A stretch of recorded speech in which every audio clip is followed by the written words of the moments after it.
progress and pluralism.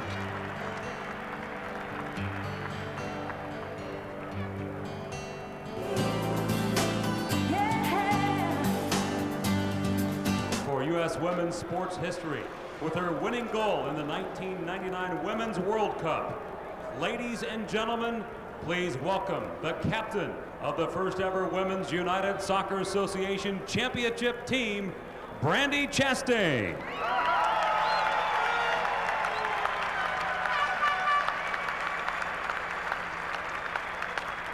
Ladies and gentlemen, welcome to India. And despite the tragic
Grand Prix.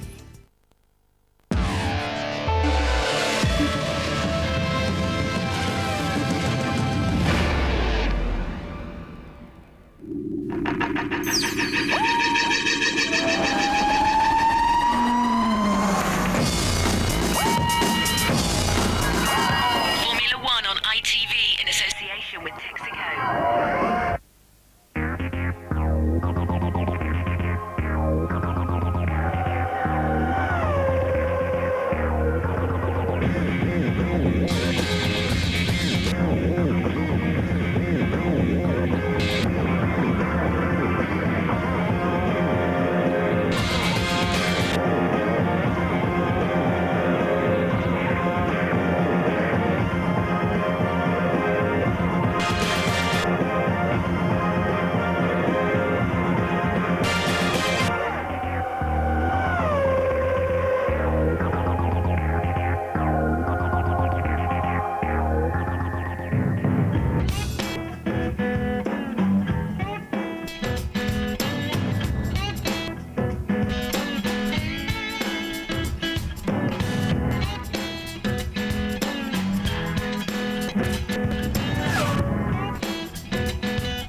Schumacher, son of world champion Michael Schumacher.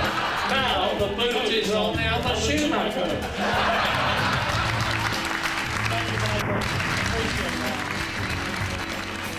After 52 years, it's Murray Walker's last commentary.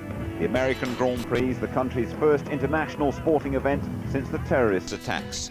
After the double act with Murray, Michael Schumacher puts the boot into all his rivals, on pole for the 10th time this season. And Michael, 4 times world champion, fastest of all. Beat that, he says.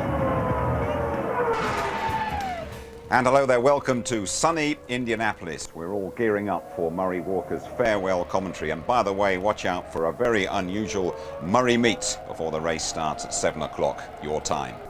Formula One comes to the United States at a very awkward time. Staging a sporting event like the Grand Prix, while the country is still in pain, has caused a fair degree of soul-searching. James Allen reporting. In the days following the Italian Grand Prix, many were sceptical that we would be here racing this weekend. Logistical problems, the difficulty of flying to America, not to mention the appropriateness of the US hosting a major sporting pageant, were all put into question.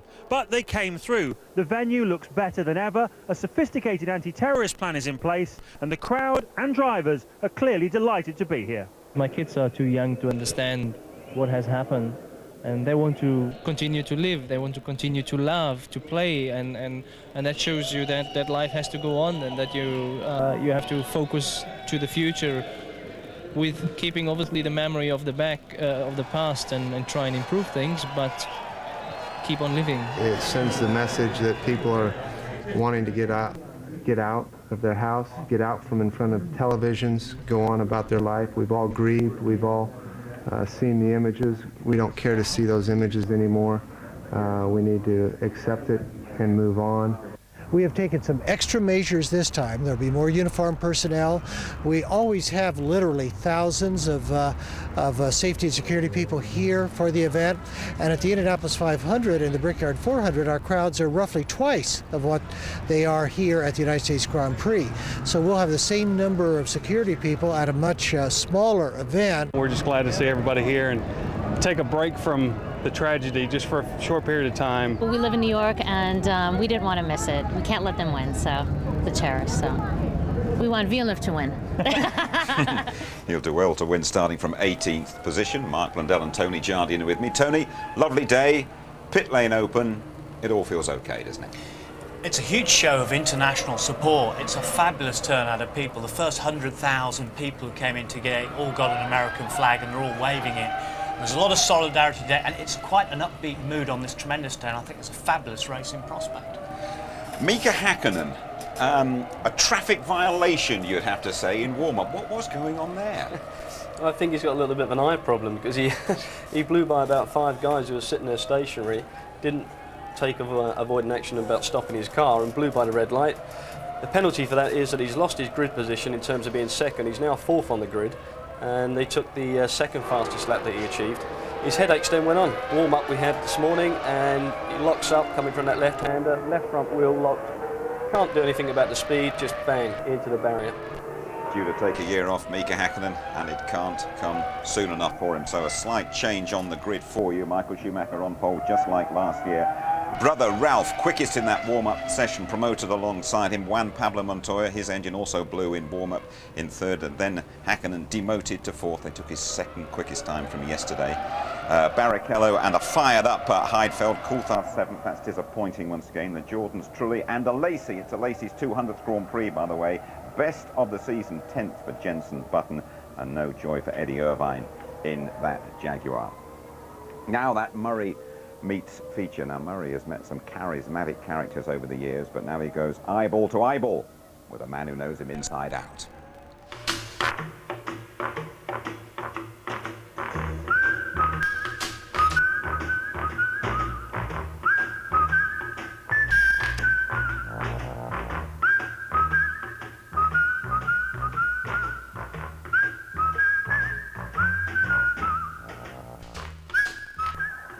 Sadly, this is my last Murray Meets.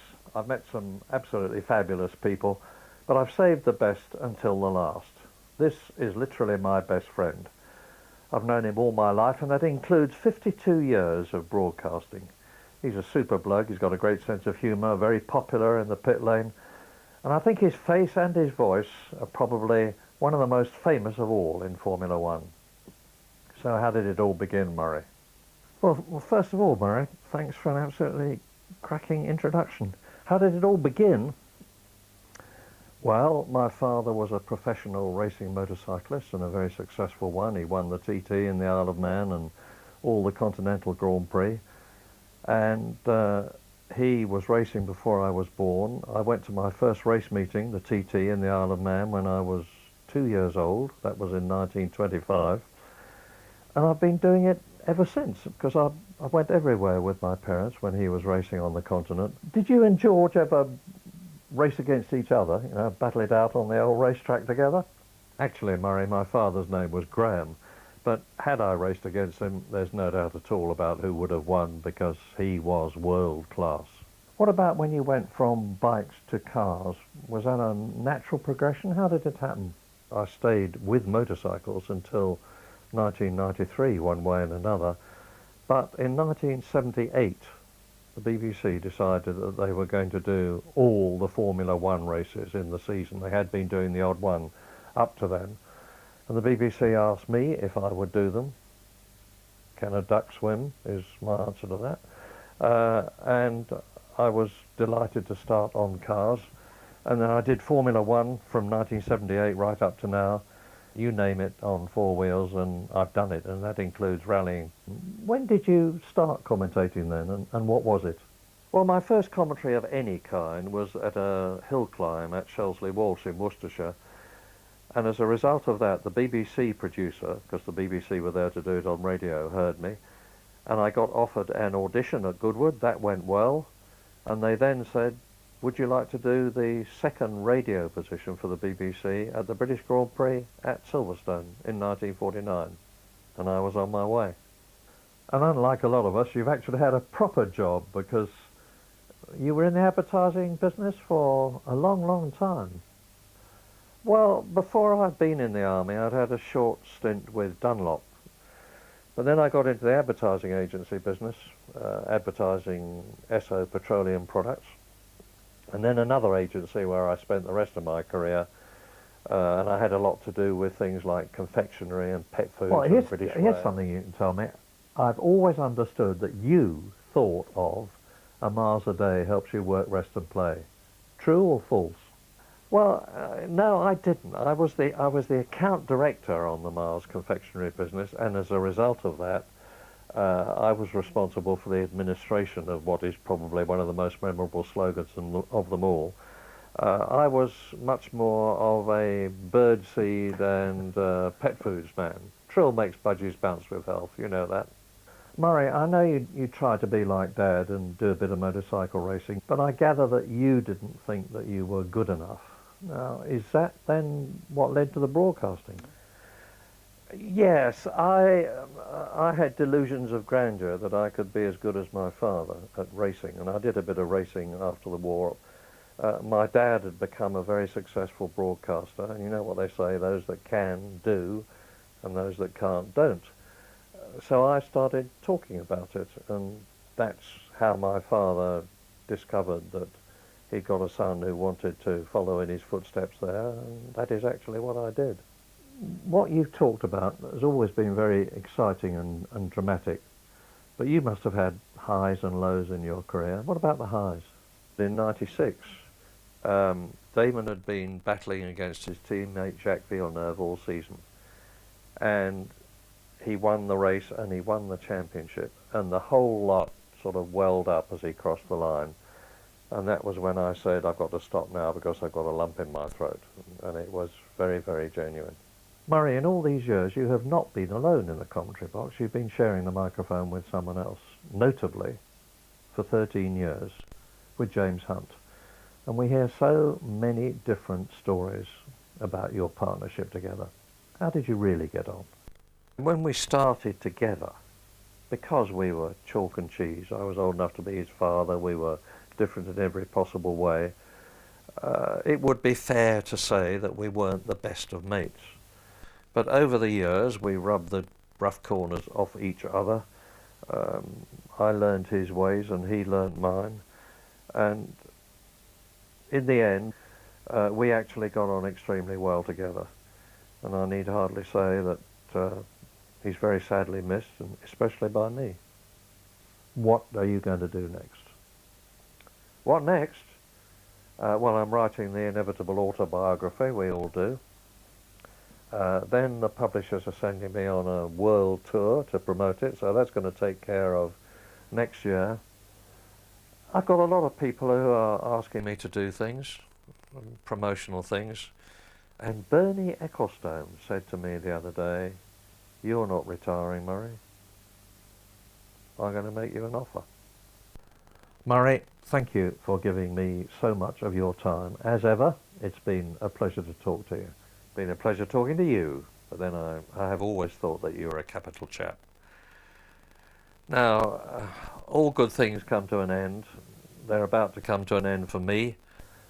I've got one more race to commentate on for you, and it's about to happen. And when it finishes, I will be on my way. I just want to say that it has always been a gigantic pleasure and privilege for me to talk to you. Anything that I've said has come from the heart, from enthusiasm, and if you've derived pleasure and satisfaction from it, that will more than do for me. Thank you for being with me all these years, and thank you too. Capital chap, watch out for a Murray documentary here on ITV1 in mid-November. The unmistakable Murray Walker.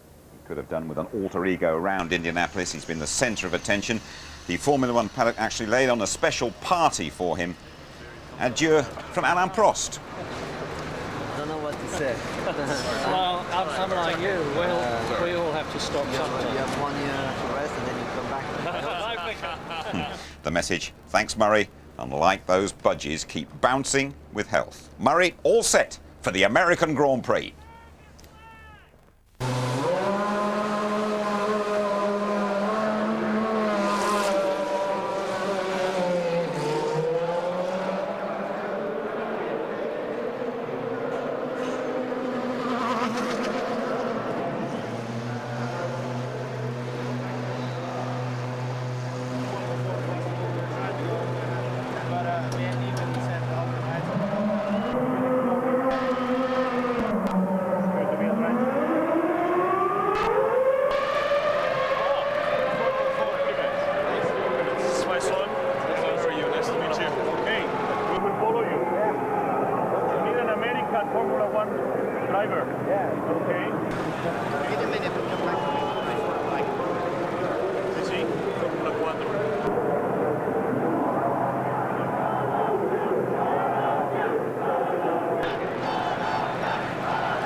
Jos Verstappen, how can you explain 20th on the grid but 5th this morning in the warm-up when you went faster than qualifying? What have you done to your car?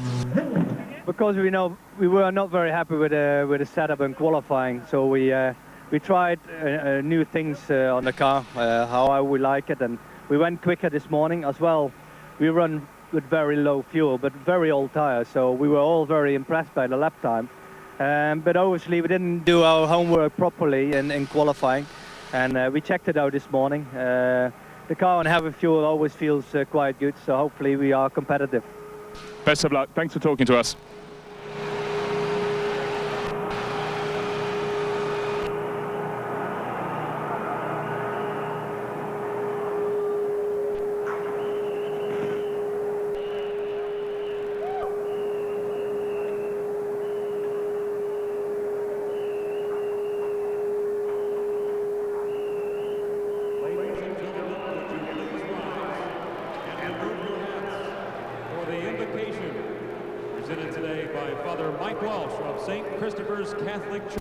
You're back with us at Indianapolis. You're watching Father Mike Welsh of St. Christopher's Catholic Church Speedway.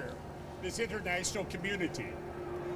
But first, let each of us pause to pray. Notre Père, Unservater, Padre Nuestro, Allah, gracious God. We are in awe at the courage and skill of these drivers, their mechanics, and their crews. Keep them safe this day. May you bless our gathering today, return us safely to our homes, both near and far. At this moment in our history, we continue to seek your presence and your spirit. And as we look at the technology of these cars, we realize the gifts and the talents that you have given us. But may our ability and our ingenuity bring us even greater accomplishments as a world community. May we work together so that one day, as a world community, we might say, jamais plus la guerre, never again war. And finally, welcome into your kingdom the innocent victims killed on Tuesday, September 11th. May you give them eternal rest. Comfort their families. May you give them strength and bring justice to those responsible. Amen.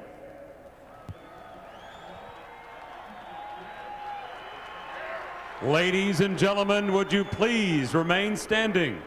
It's time for our national anthem, performed today by the Indianapolis Children's Choir.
Down to Martin Brundle on the grid.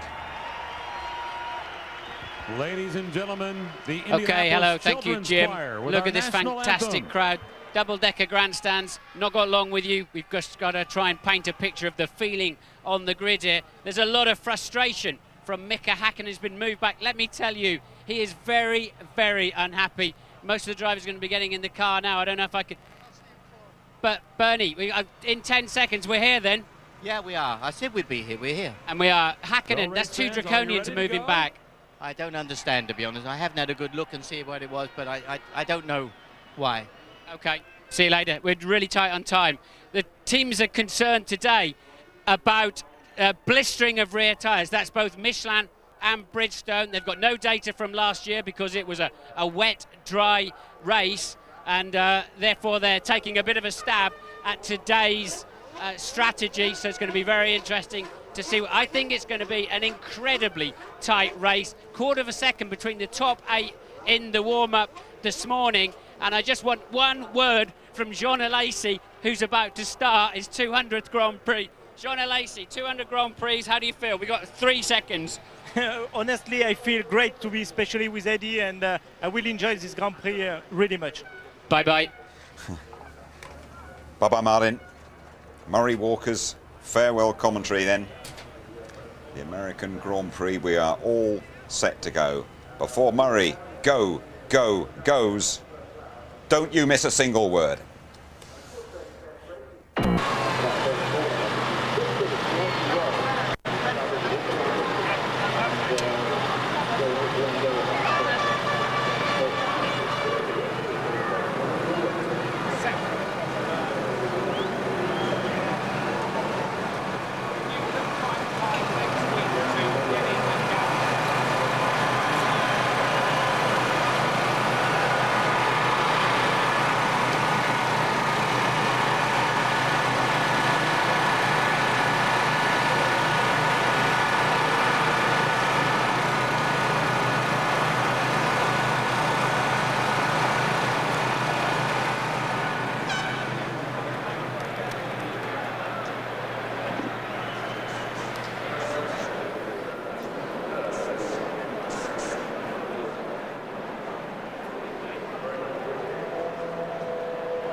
watching the American Grand Prix. We are live from sunny Indianapolis, only on ITV1. The magnificent motor speedway is dubbed the racing capital of the world. As you can see, it's a massive stage.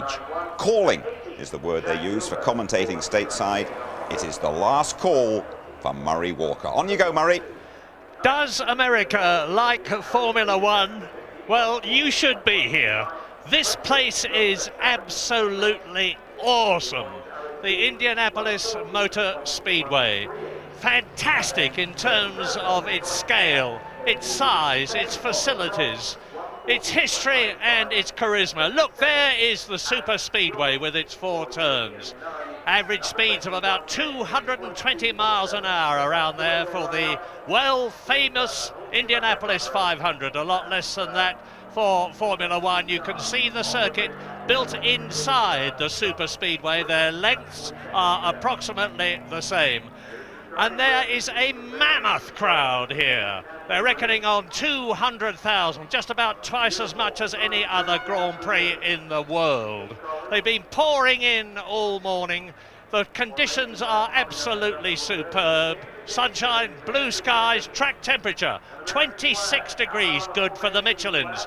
But Mika Hakkinen, as you've heard briefly from Martin, and I'll get him to expand on it in a moment, is a very unhappy man. He qualified second. He's starting fourth because of that transgression going out early this morning.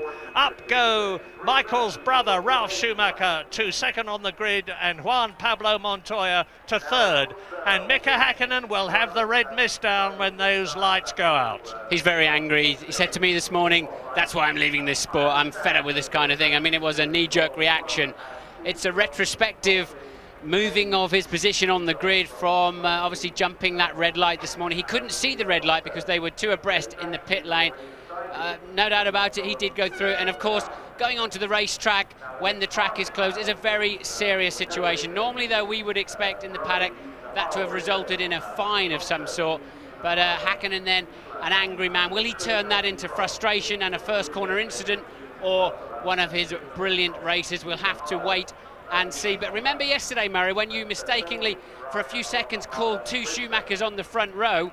Well, you were right. You're a prophetic man. I was right all the time, wasn't I? Yes. So now we've got the prospect of Michael, 4 times world champion in the Ferrari on Bridgestone tyres, using the hard compound, and that could be very significant.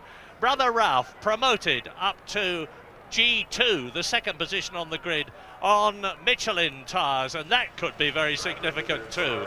Now, is Michael Schumacher going to defer to Rubens Barrichello if he is able to, in order to improve his Brazilian teammates' chances in the World Championship? He's currently just 3 points behind David Coulthard, who is starting down in 7th place. Very, very poor for David Coulthard.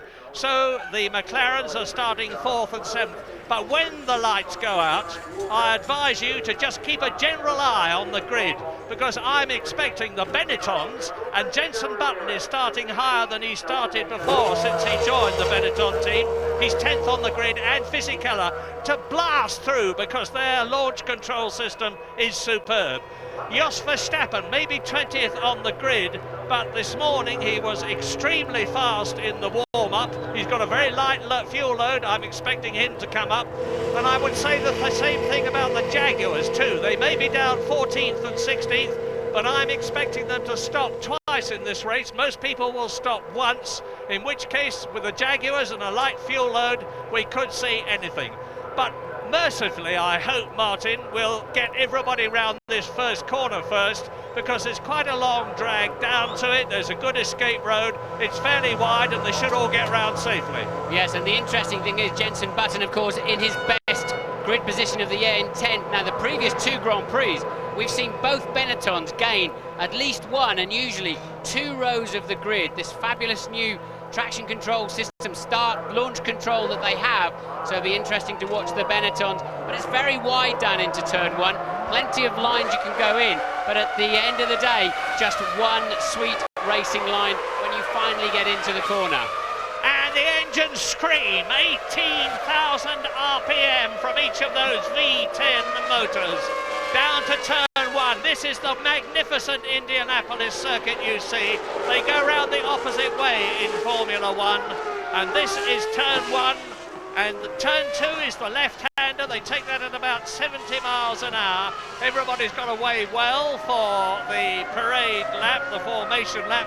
Alex Young, the young new Malaysian driver starting for his second Grand Prix, gets away last, as he should have done in the Minardi. And the skyline of Indianapolis benevolently looks over the circuit. It's only about 5 miles away. Drove in about 15 minutes this morning, and the cars continue to make their way round the circuit. And there is the McLaren with the Ferrari behind it, and Michael Schumacher leading away, and it is his 42nd pole position in his career. His 10th pole position this year. I talked to him for a long time last night. He is in extremely good form. Rubens Barrichello in the second Ferrari there is starting 5th on the grid. Juan Pablo Montoya, that we're with now, had an engine blow up in the warm-up this morning, but he still got in the spare car, no problems, and he was 5th fastest. Smart cookie Montoya's got the traction control switched off for a moment so he can really light up those rear tyres in a hope of having more temperature when he gets to the start line. That's the best way.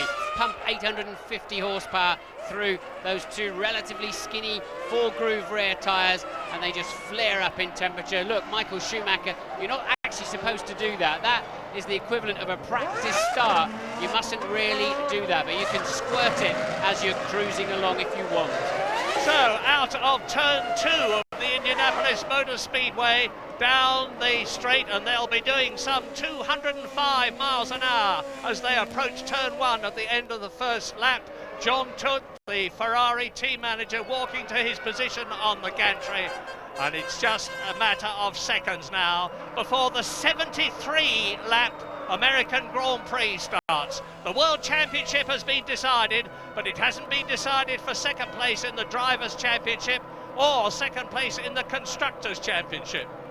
They come round in one line, they peel off to the right, those of them who are starting from that side of the grid, and that includes, of course, Ralf Schumacher, starting from the right, the left as you look at it. They peel off to the right late to keep their tyres as clean as possible because it's dirty on that inside line, and now then they're ready for the start procedure. Michael Schumacher on the right, Ralf Schumacher on the left. Behind Michael Schumacher is Montoya.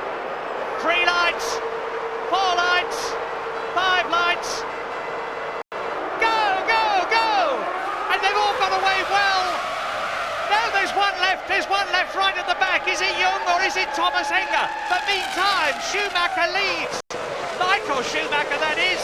And the Williams right up alongside him is that of Montoya. Montoya has come through from 3rd on the grid. He's got ahead of Ralf Schumacher. And Ralf Schumacher is 4th. Barrichello has made a superlative start. He's up from 5th on the grid into 3rd place. Ferrari leads, Williams 2nd, Ferrari 3rd. Ralf Schumacher is in 4th position. Then it's the 2 McLarens.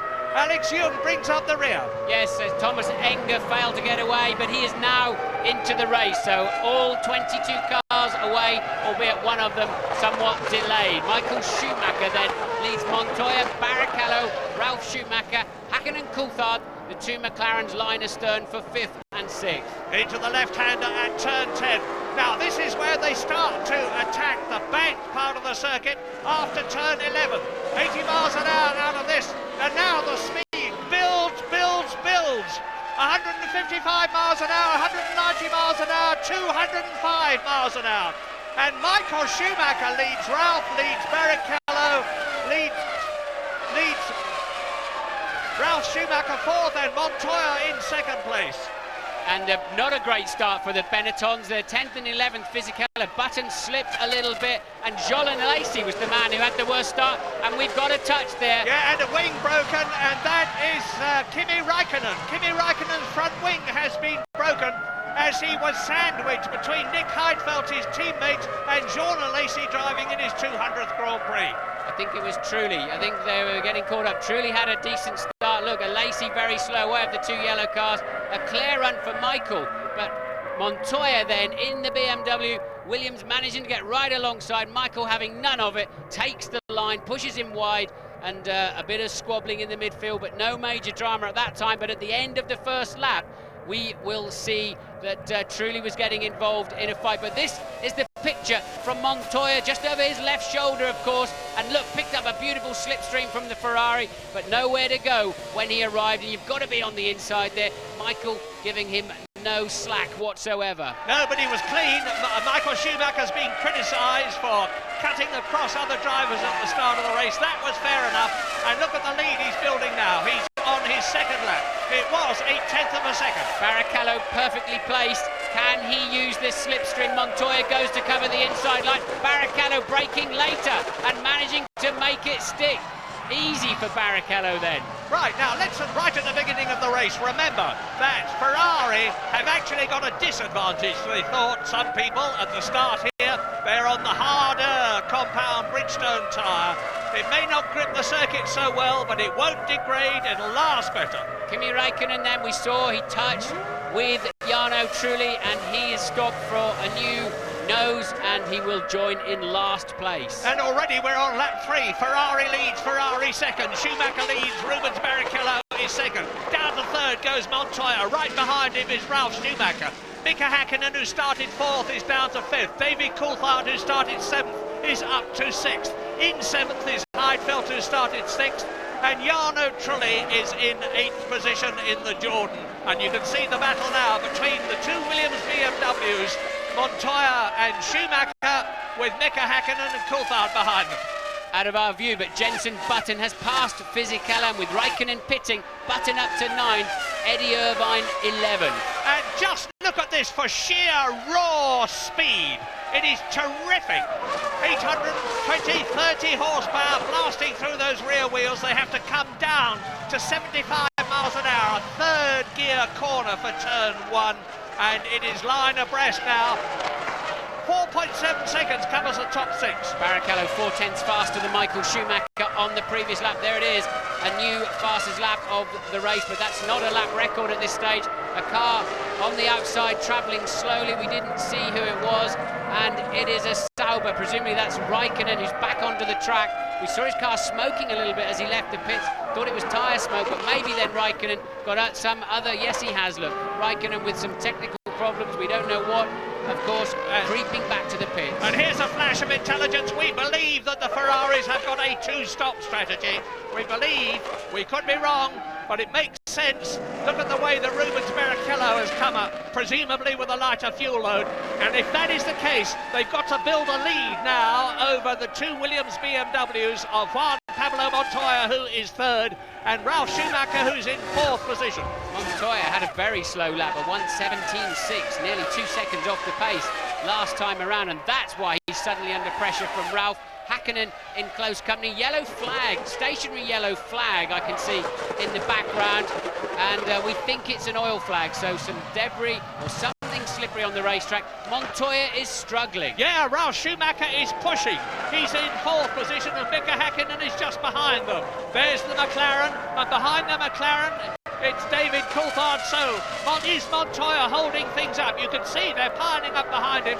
And meantime, the gap between the two flying Ferraris at the front and the Williams is increasing. It is now 3.6 seconds between Michael Schumacher and Montoya. And Michael's going to let Barrichello pass. Barrichello has a car that's 0.4 of a second faster. So Michael clearly, easily lets him through. Michael will remember leading this race last year and spinning off in these very slow corners through lack of concentration. Still went on to win, of course, but Barrichello then with easily the fastest car on the racetrack, suggesting less fuel, of course. Yeah, that could be one of two things. It could be either that Rubens Barrichello is on a two-stop strategy and Michael isn't, or it could mean that Michael, even this early in the race, is deferring to the Brazilian to let him through and hopefully, from their point of view, win this race, get 10 World Championship points, put himself ahead of David Coulthard, who is only on 1 World Championship point at the moment. Lap 6, 73-lap race. And I think they're going to have to move Montoya out of the way soon as well. He is definitely holding up Ralf. It's enabling the McLarens to stay in touch, but Montoya well down in the 1:17s. Barrichello full second faster than anybody else, including passing Michael Schumacher up the inside into turn 8. Obviously, he was let through, but then Barrichello scampering off into the distance. It's about 2.5 tenths of a second per lap for every 10 kilos of fuel you carry around here, so it would suggest Barrichello stopping. And Kimi Räikkönen in the garage there has retired for the 6th time this year. They've just cleared turn 8 up to the hairpin at turn 9, a short dash, and then there's another hairpin, turn 10. This is it. Up to about 80 miles an hour for the right-hander at turn 11. And then they get back onto the Indianapolis Motor Speedway, the super speedway. They're on it now. Look at the width of the circuit, and look at the way they come right out to the side, almost glancing the wall, cut across, build up the speed. Here come the two Ferraris, and it is Rubens Barrichello in the lead with the fastest lap of the race, obviously. 1 minute 15.5, and that is about 8 tenths of a second of last year's lap record put up by David Coulthard. Yes, and when they've used up some of the current fuel load, of course, they will be lapping faster. But as I said, on the grid walk, they are all expecting tyre problems of some sort with blistering. They've come here this year with a much softer, much more competitive in terms of lap time tyre. They were so conservative last year, the tyre companies, concerned about the banking, proved to be a non-issue, but this year maybe they've not been quite conservative enough, and a lot of these teams are really on their back foot protecting their rear tyres. James Allen. Well, remember, Martin, that Ferrari selected the harder tyre for qualifying yesterday. They were aware that they wanted to try and use it as best they could. It didn't work for them in Imola, but it worked for them in qualifying yesterday. I think Rubens Barrichello definitely is on a two-stop strategy, a second a lap faster than the rest of the field. Entertainment is the name of the game here today, and Ferrari seem to be going out to provide it. So what are the figures here? Well, two stops, you need to be, it's about 12 seconds faster than one stop, but you need a 30-second lead in order to make the pit stop and rejoin back in front. Quick word on the Michelin tyres on the Williams guys. My information is that they started with tyres that had done over 18 laps already. Clearly very worried about the wear situation.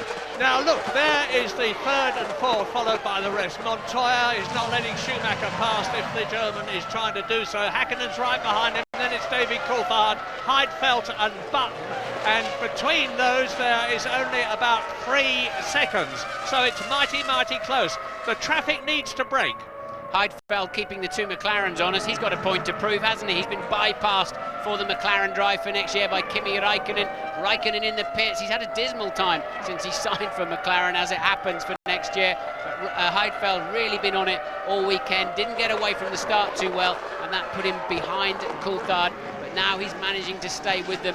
I suspect those McLarens are quite fat on fuel. They'll come back into play later on in this Grand Prix. Yeah, it's going to be very interesting to see how the race develops. Last year, of course, the race actually started off in the wet. The track was wet. It wasn't actually raining. It was very misleading. And we had people coming in as early as lap 6. Rubens Barrichello came in on lap 6 to switch tyres.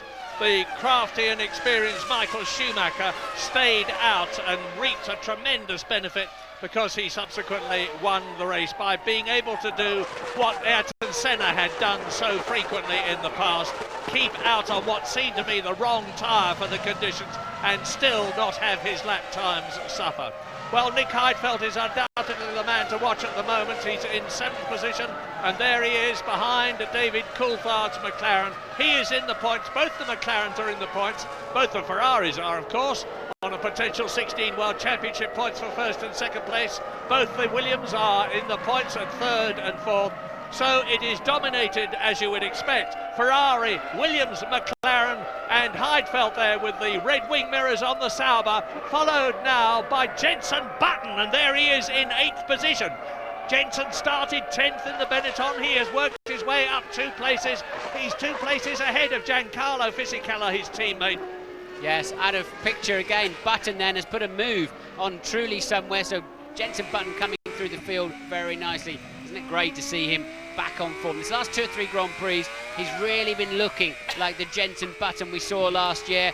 Tripped over, of course, Trulli, ironically, in the first corner at Monza with a bit of an over-ambitious move. But Button then heading for a decent Grand Prix at last. And here is the 200 Grand Prix boy, Jean Alesi, as he goes through to complete lap 9 in this 72-lap race.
Lap 12 now in the American Grand Prix, 11 laps completed. Joe Ramirez, who is retiring at the end of the year, sits there in the McLaren garage, impassively watching the television screen, not happily watching the television screen, because the top McLaren driver is only in 5th position, and it's double world champion Mika Häkkinen. There has been no change.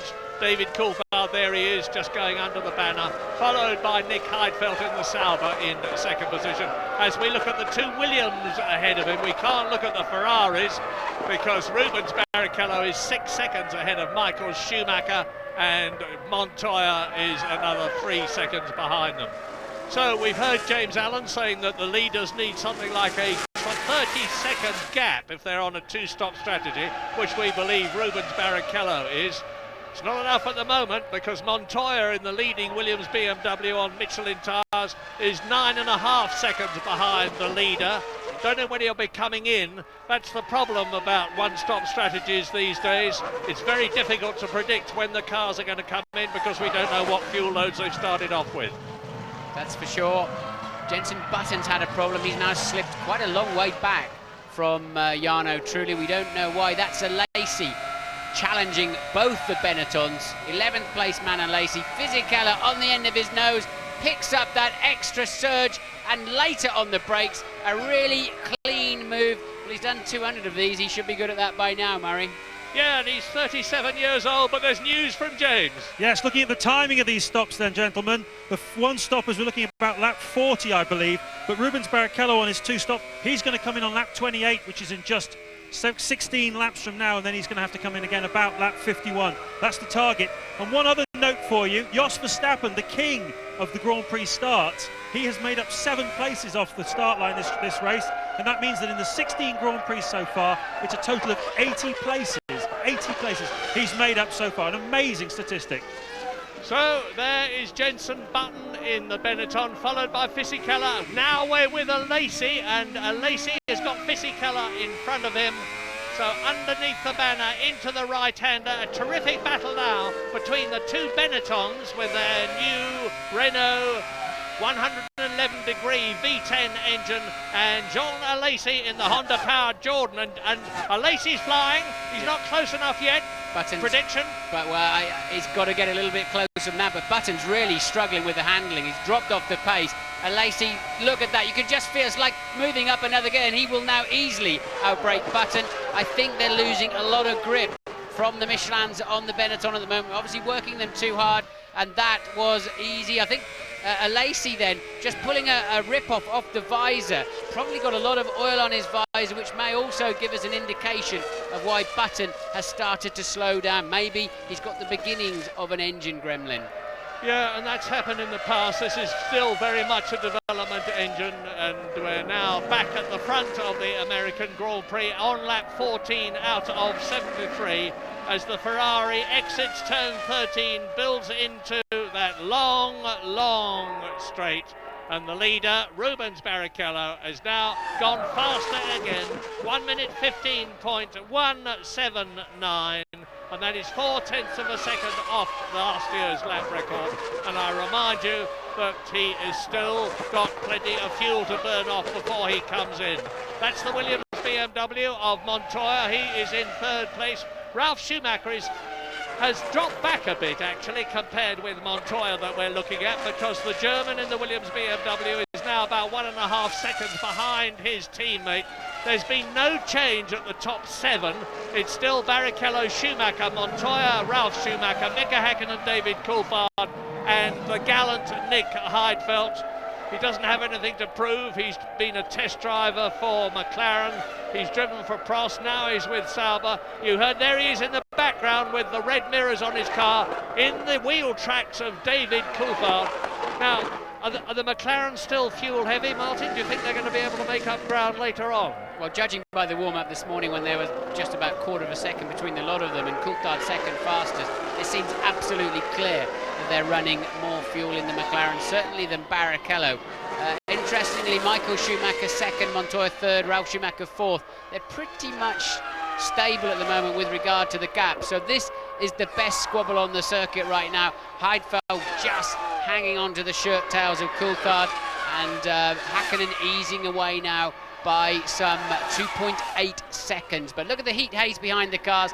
That's 800 horsepower that's been dispensed with, and surging them down at well over 200 miles an hour before they hit the brakes into turn 1, just literally tens of meters before the corner. It's a brilliant experience, let me tell you, when you experience that kind of power, that kind of energy. But what about the others, I hear you cry? Well, Eddie Irvine in the Jaguar has moved up a couple of places from 14th at the start into 12th position. Jos Verstappen has done what we've seen him do so often in the past. You've heard from James. He's marched up from 20th on the grid in the fuel light arrows. He will certainly be on a two-stop strategy to 13th on the grid. The BARs, which did so badly in qualifying, aren't doing a lot better in the race because Olivier Panis is 14th. And Jacques Villeneuve, the world champion of 1997, is down at 17th place. They're sandwiching Frentzen and Bernoldi in 15th and 16th places. And there is only one retirement so far, and we're on lap 17 out of 73 now. And that's Kimi Räikkönen, who you saw with the wing problem, with somebody trod on it. And he is out on the 15th lap, and we're on lap 16 now. And coming towards us again, the McLaren and the Sauber, Coulthard and Heidfeld.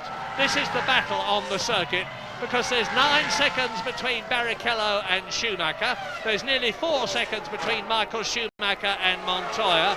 There's 1.5 seconds between Montoya and Ralf Schumacher, the two Williams BMWs. Mika Häkkinen, I don't know if he's dispirited or if he just can't wring any more performance out of the McLaren, but he's 17, nearly 18 seconds behind Rubens Barrichello now. He's still in the points, and David Coulthard is 20 seconds behind Barrichello. Yeah, but not looking good for Coulthard's second place in the championship, is it? It is. Barrichello leading in a 10-point position at the moment. Coulthard with just 1 point if the race would have finished now, and also Ralf Schumacher in 4th place ahead of him too. So Coulthard second place in the championship, and McLaren second place in the Constructors' Championship, looking pretty much under pressure. I'm just trying to work it out while you were talking. 7 points the Williams team is on at the moment, and they started this race 8 points behind McLaren in the Constructors' Championship. But on the other hand, Hakkinen and Coulthard have got 3 World Championship points between them. So McLaren are still in the lead in the Constructors' Championship for 2nd place. Ferrari have won it, of course, as they did last year and as they did in 1999. And all alone on the circuit, Jarno Trulli there goes round and keeps marching. He is in 8th position. He's 7.5 seconds behind Heidfeld, and he is some 8 seconds now ahead of his teammate Jean Alesi. So Jean Alesi, as I said before and I'll say again, in his 200th Grand Prix, has come up from 9th position on the grid. He dropped back and he's back in the 9th position where he started now. But if both the Jordans can keep going, I still think it's unlikely that all the cars in front of them are going to finish. They're in with a shout for some points. We're on lap 19. It's a 73-lap race. There's a long way to go. In terms of temperature, it's continuing to creep up. It's 27 degrees, and I say again, the hotter it is, the better the Michelin tyres like it. 200 then written clearly on the side of Alesi's Jordan. I started over 150 of these, but when I walked down the grid, I can't remember any of them, and it seems like it was somebody else's life. It really is a strange feeling when it's all over, and I wonder if Jean will be experiencing that, but he's got so much enthusiasm for Formula One. Will he keep that Jordan seat? What do you think, Murray? I suspect, sadly, he won't keep the Jordan seat. There are all sorts of rumours about other people taking his place. One of the rumours is that Fernando Alonso is going to move from Minardi to Jordan, and I emphasise these are rumours. It would be very sad if Alesi, who is the oldest driver in the race as well as the one with the most Grand Prix under his belt, retired. He's much loved, wonderful personality. He'll fire off a burst of invective at people, lose his temper briefly, and then smile, throw his arms around you, and you'll all be friends again. Now we're with Montoya as he comes into the start and finish straight at some 200 miles an hour. And he's speeding up, is Montoya. He is gaining on Michael Schumacher. It's only 2.2 seconds now between the 3rd car that you're riding with and the 2nd car, which is that Scarlet Ferrari now, just going round turn 4 into turn 5.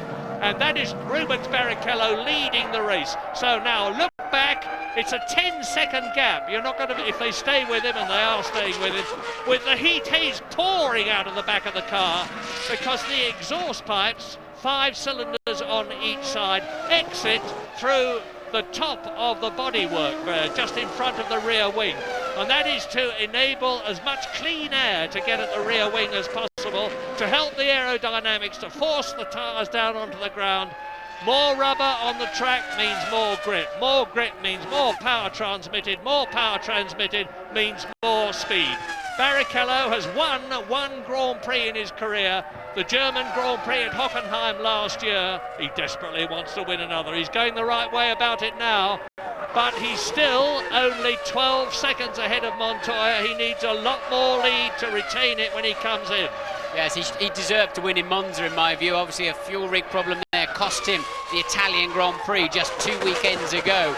But I think he's just been given the hurry-up to make his strategy work. Barrichello is not far enough ahead, as you rightly say. You're getting good at this commentary game, Murray. And Barrichello really has got to get on it some more, because suddenly the 2 Williams are coming into the zone. They've driven a very sensible, very mature early stages of the Grand Prix. They've had lower tyres on them, more used tyres to stop the blistering. They don't care about the total wear rate, they want to stop the blistering. So Barrichello leads by 10.9 seconds now from Michael Schumacher. Juan Pablo Montoya is 3rd, Ralf Schumacher 4th, Hakkinen 5th, and Coulthard 6th.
home. It's all coming alive at Indianapolis. Lap 23, 50 laps to go. Rubens Barrichello has had the hurry-up sign because he's on a two-stop strategy and he has not got enough lead to be able to retain it when he comes in. He needs a 30-second gap. He's only got a 13-second gap. Michael Schumacher is still second, and you're watching the battle now as Michael Schumacher, in his new style helmet, incidentally, is being pursued and caught by Juan Pablo Montoya and by Ralf Schumacher, his brother.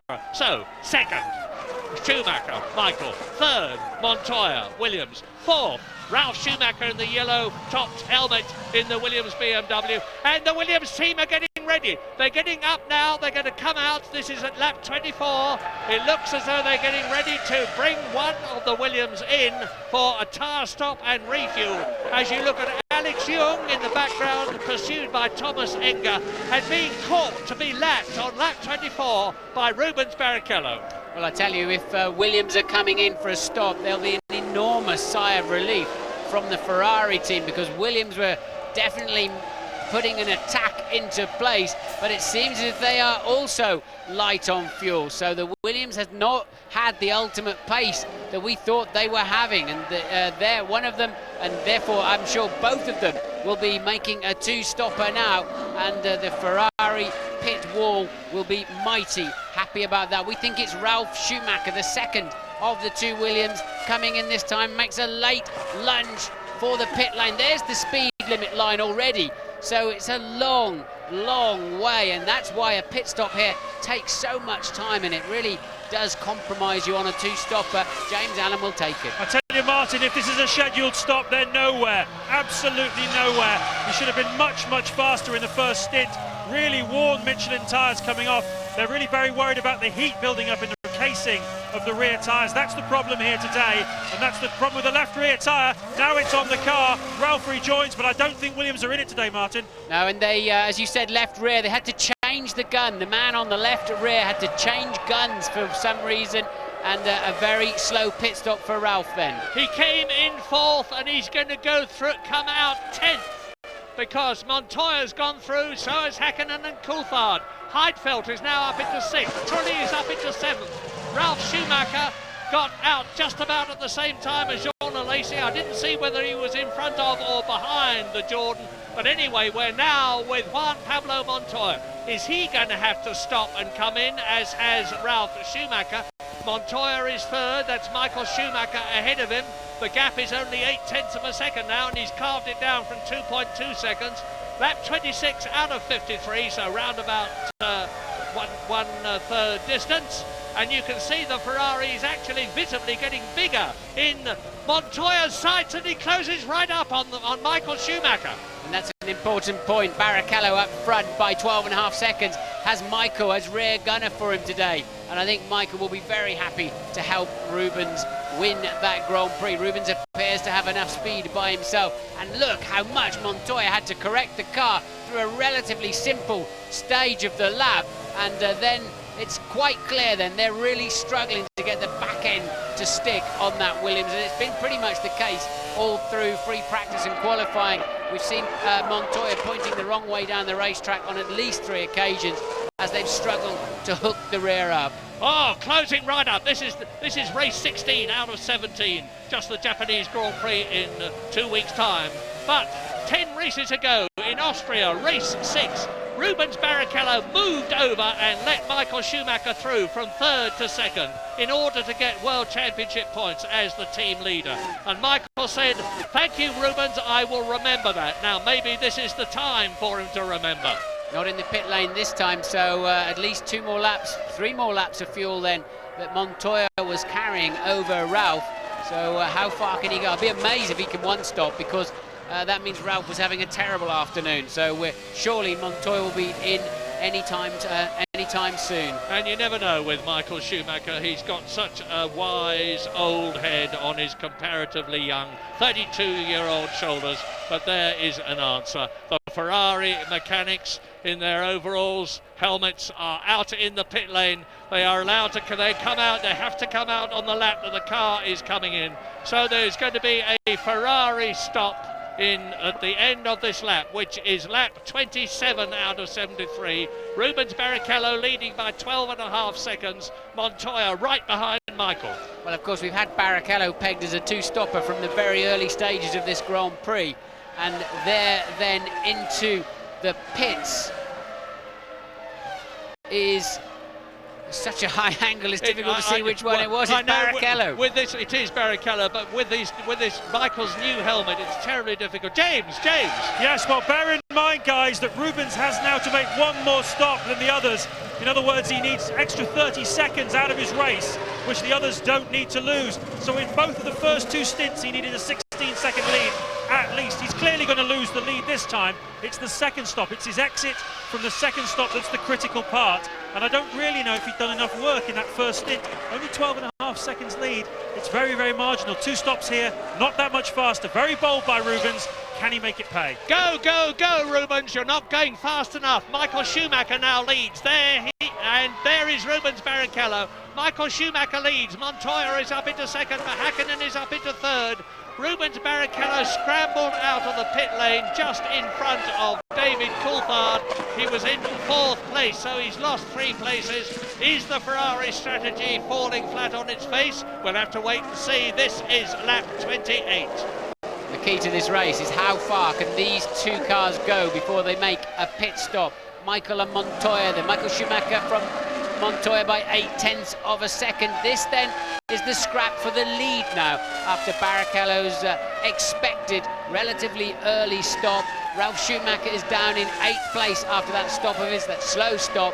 And as I said earlier on, I think the McLarens are going to come, the race is going to come back to the McLarens as they go through the afternoon. They're now 3rd and 5th. They're sandwiching the Ferrari of Barrichello, who's regained the race. And the leaders, here they are. Michael Schumacher with Montoya tucked up behind him are closing up on Thomas Inga from the Czech Republic in the Prost to lap him.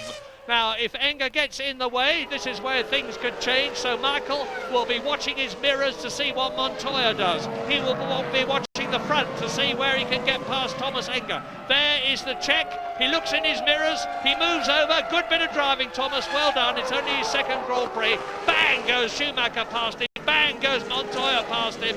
Here coming towards us is Mika Hakkinen in 3rd place, 11 seconds behind the race leader. David Coulthard is 4 seconds behind him. There he is, and the red Ferrari in the background is Rubens Barrichello, 5th place.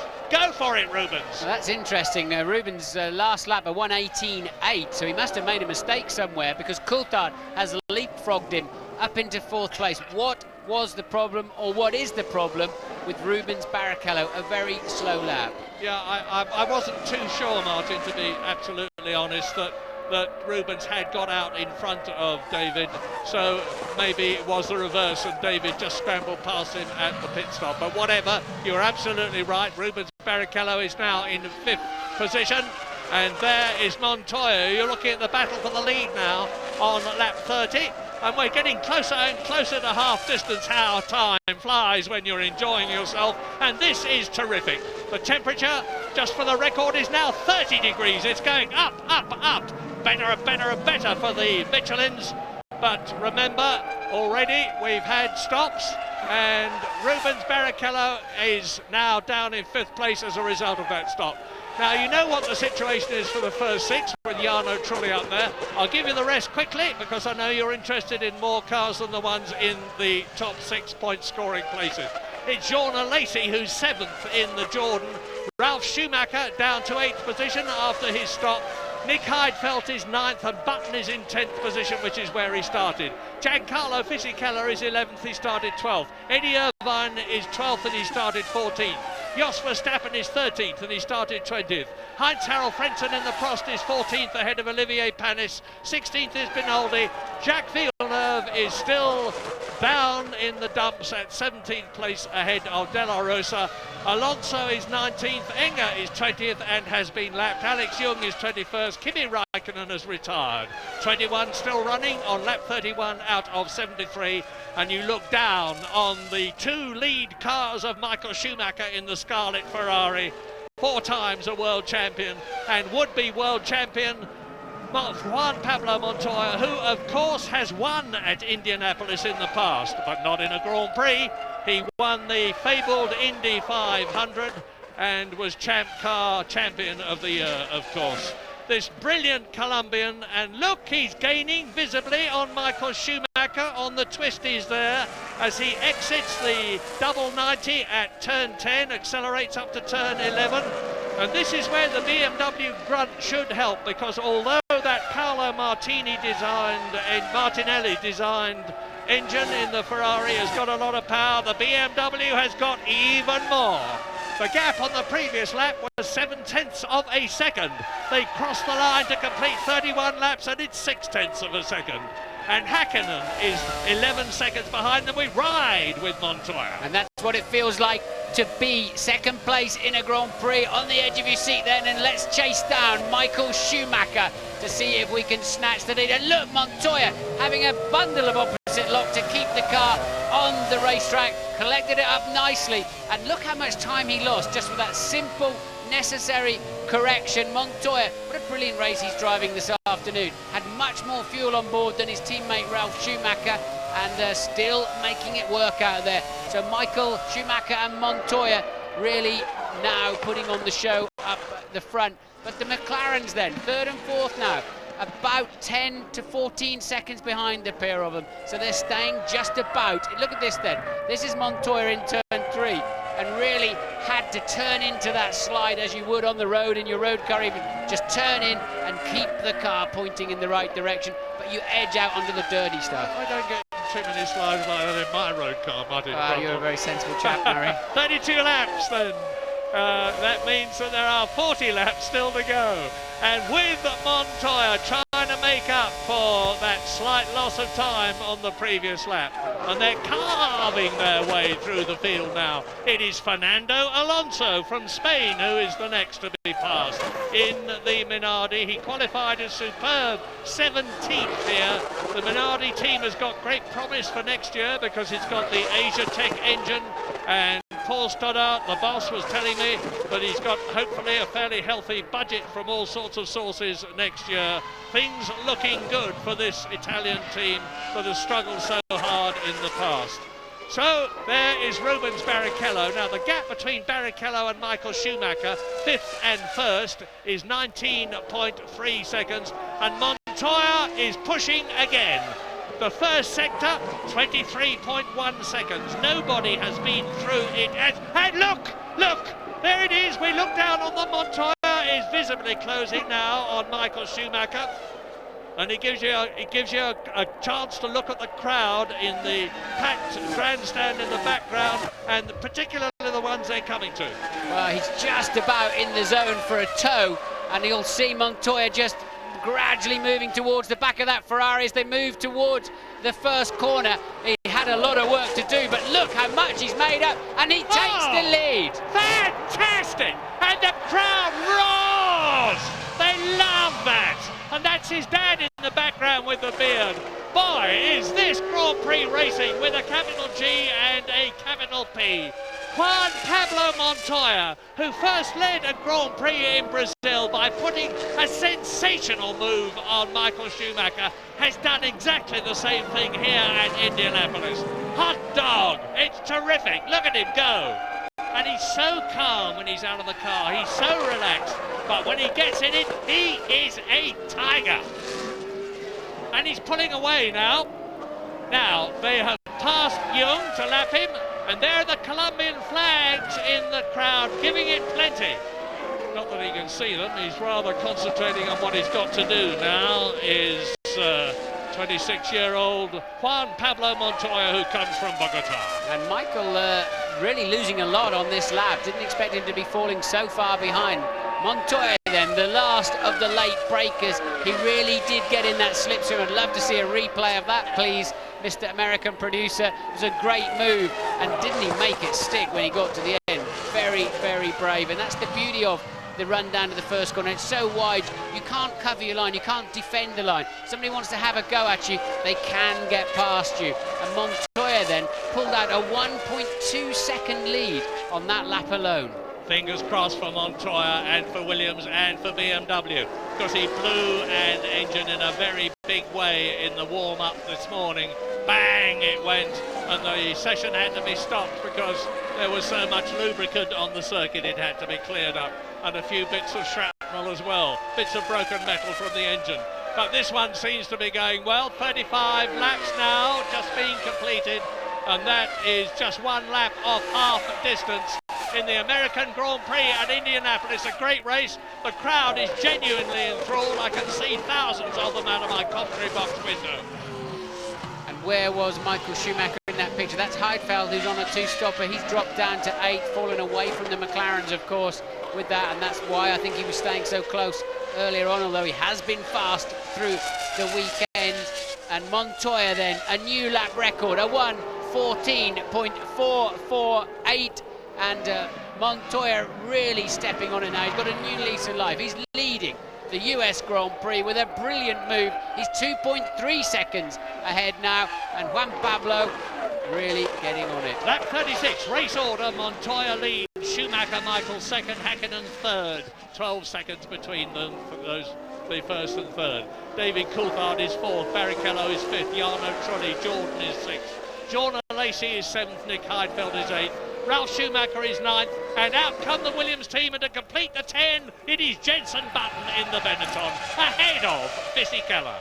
So, now let's wait and see Juan Pablo Montoya come in from the lead in the Williams to change tyres, take on fuel, and this is going to be a crucial stop. So turn 11 then, he'll go up high into 12, and then he'll sweep down at the last possible moment into the pit lane. There it is, and look for the white speed line. There it is now. He's on the limiter, 120 kilometres per hour. Look how slow that feels compared to those cars going around on the banking.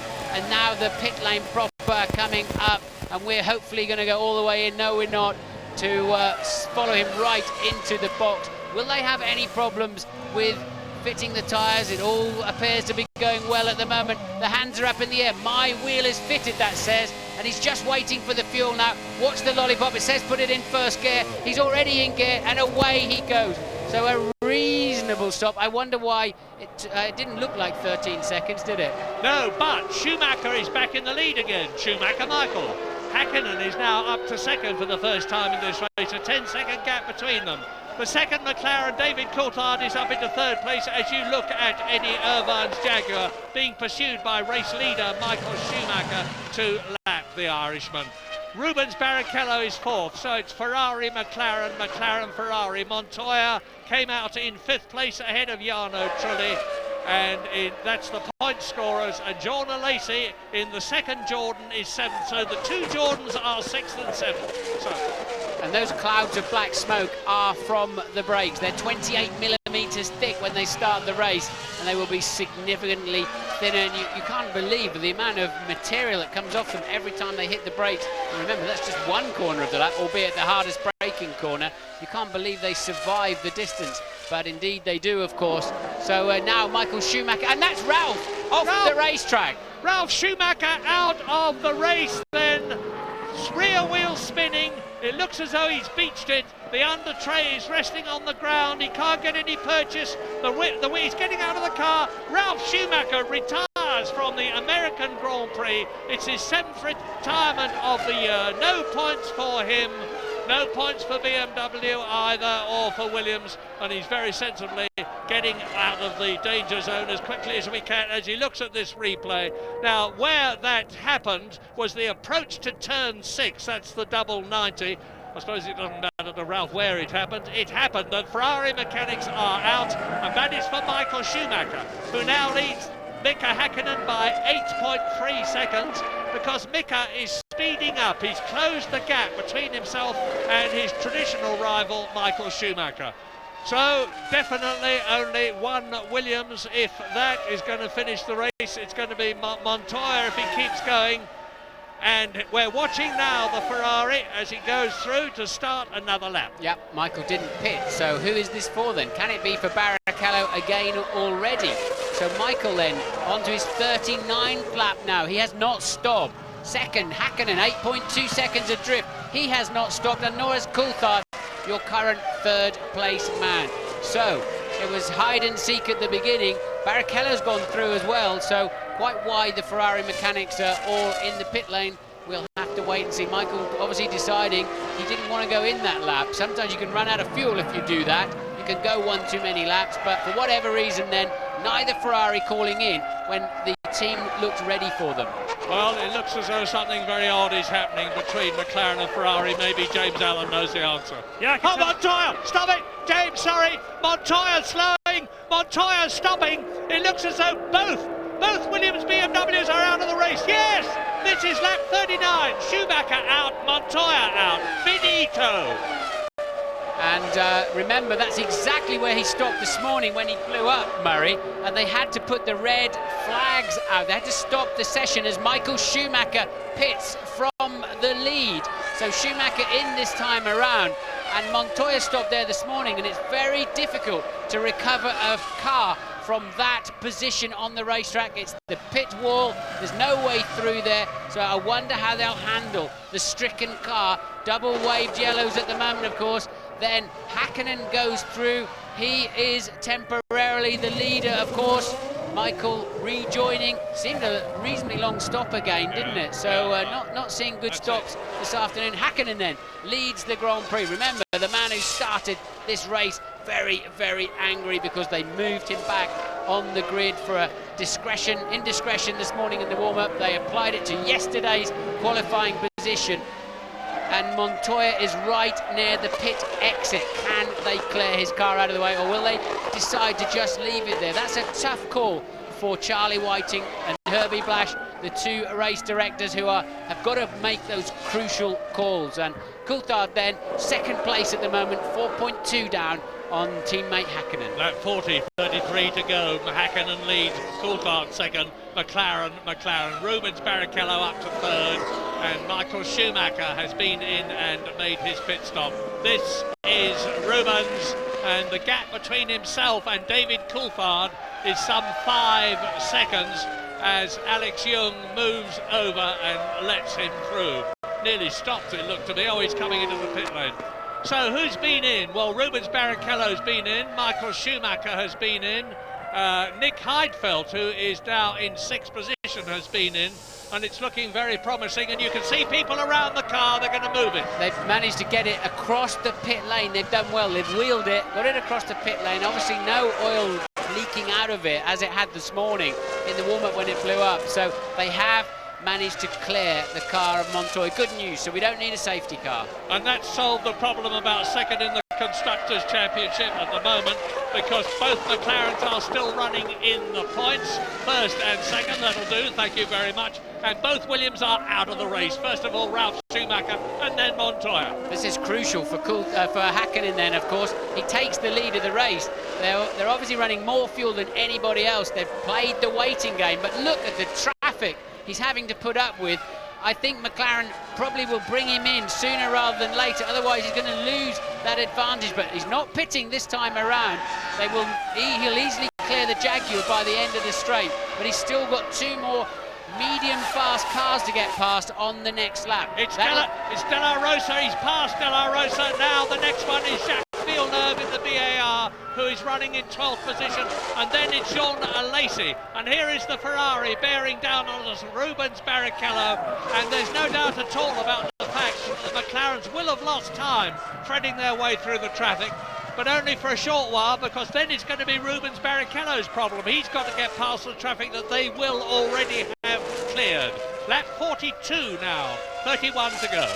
Well, remember, Barrichello is 2 stopping. He is currently 11 seconds ahead of Michael Schumacher, who will not stop again. That is a Minardi, that's Alex Young, still coasting around. We saw him coast into the pit lane. He's obviously gone back out for another attempt, still got the problems. So I think Barrichello is not looking that great. He's only 11 ahead of Michael, and he's got to make another pit stop. So the McLarens are looking strong. When they pit, will they manage to get out in front of this Ferrari of Michael Schumacher? He's lapping on a 1:15.5 at the moment. Coulthard on a 1:14.9. It's Coulthard on the move now. Well, Ross Brawn, the technical director at Ferrari, is reckoned to be the guru of race strategies.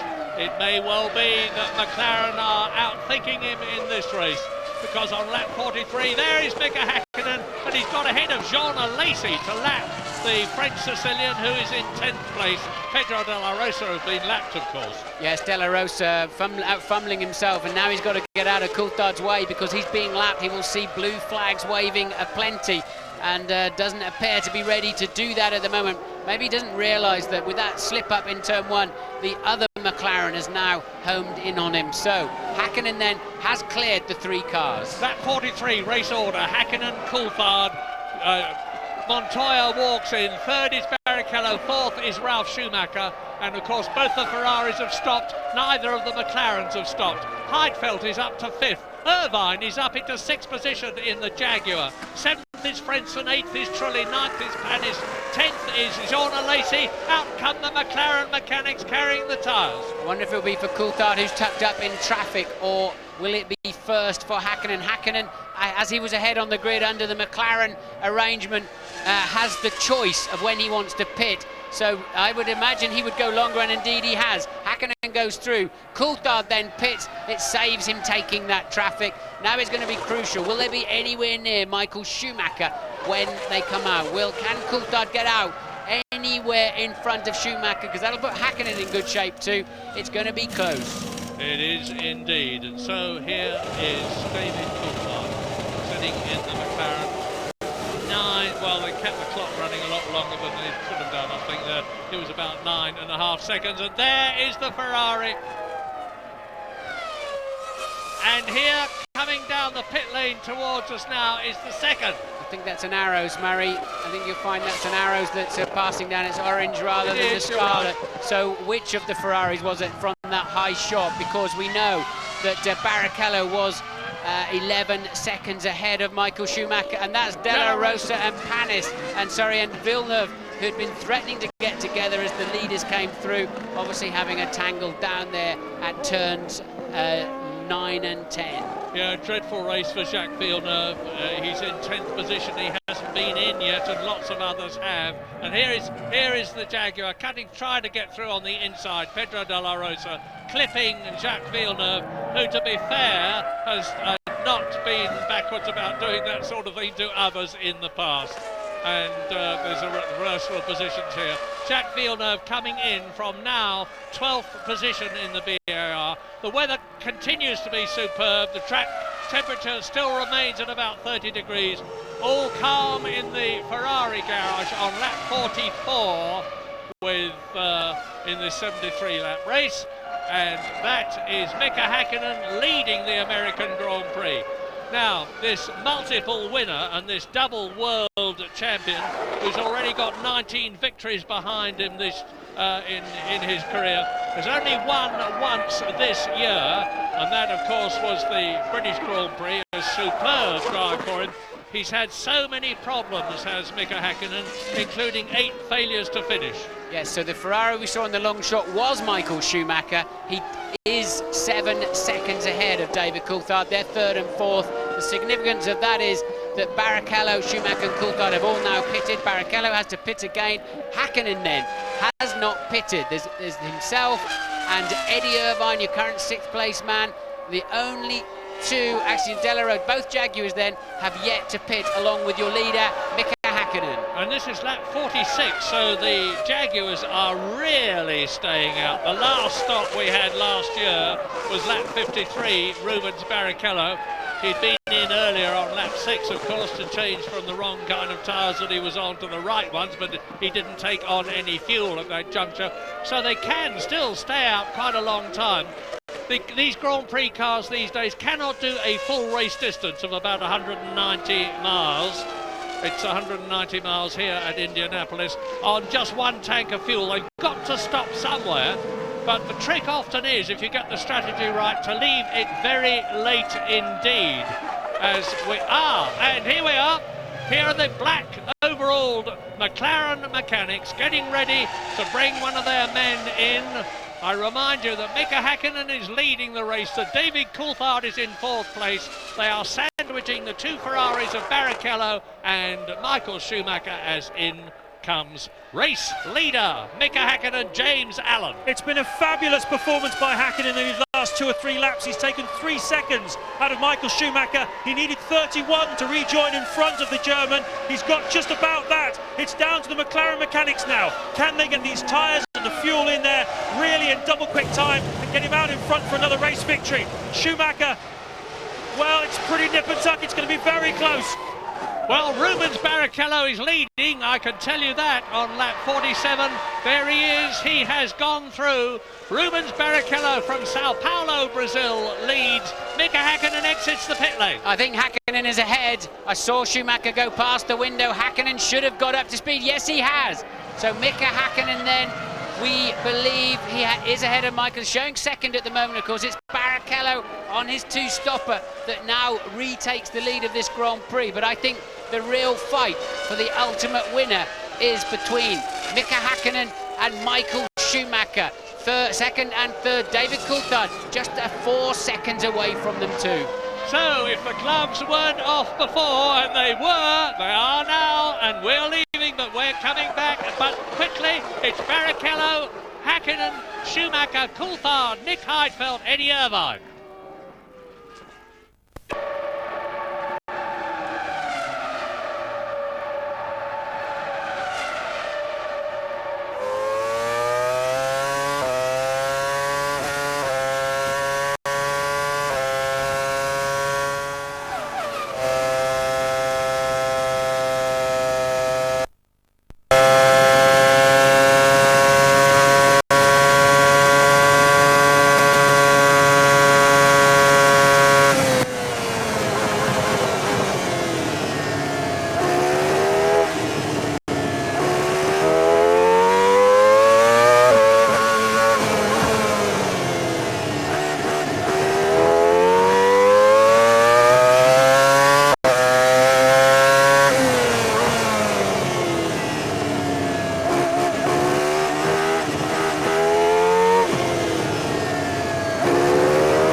America's interest in Formula One Grand Prix racing? Nothing will, because it's great action at Indianapolis. Lap 49 out of 73. Rubens Barrichello leads Mika Häkkinen by 21 seconds. But of course we're pretty sure the Brazilian has still got to make another stop. Well, he has got to make another stop, but what's playing into Barrichello's hands is A, he's lapping very quickly and hauling himself back into contention, because B, Schumacher, Michael that is, of course, and Häkkinen and Coulthard have engaged a lot of traffic. They're really having some very slow laps. And Barrichello's lead now up to 22 seconds. We know he needs the best part of half a minute. So if he can just keep this kind of pace up, he may just bring himself back into contention. But I still think it'll end up being between Häkkinen and Michael Schumacher for the win. And Mika Häkkinen has got the loud pedal well and truly welded to the bulkhead. He has now increased his lead over Michael Schumacher in third place to 6 seconds. Louise Goodman. With Juan Pablo Montoya. Juan Pablo, that was a fabulous race while it lasted. Sadly, though, it didn't last long enough. But no, it's a bit disappointing. You know, we could have got a win here. It would be my second Formula 1 win, and back-to-back here would be brilliant. And you know, it didn't happen, but I'm glad we made a good show for Murray in his last race. Fabulous move you made on Michael. Was it fun? Yeah, it was really good fun. You know, I did enjoy it, and I was just going for it completely. Thanks, Juan Pablo. In comes Rubens Barrichello, race leader. He led by 22 seconds at the end of the previous lap. Is it enough?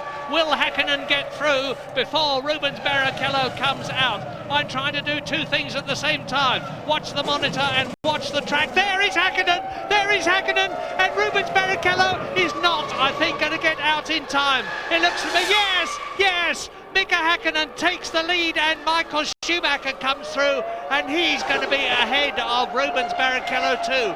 So the Brazilian with that second fuel stop has gone down from first to third.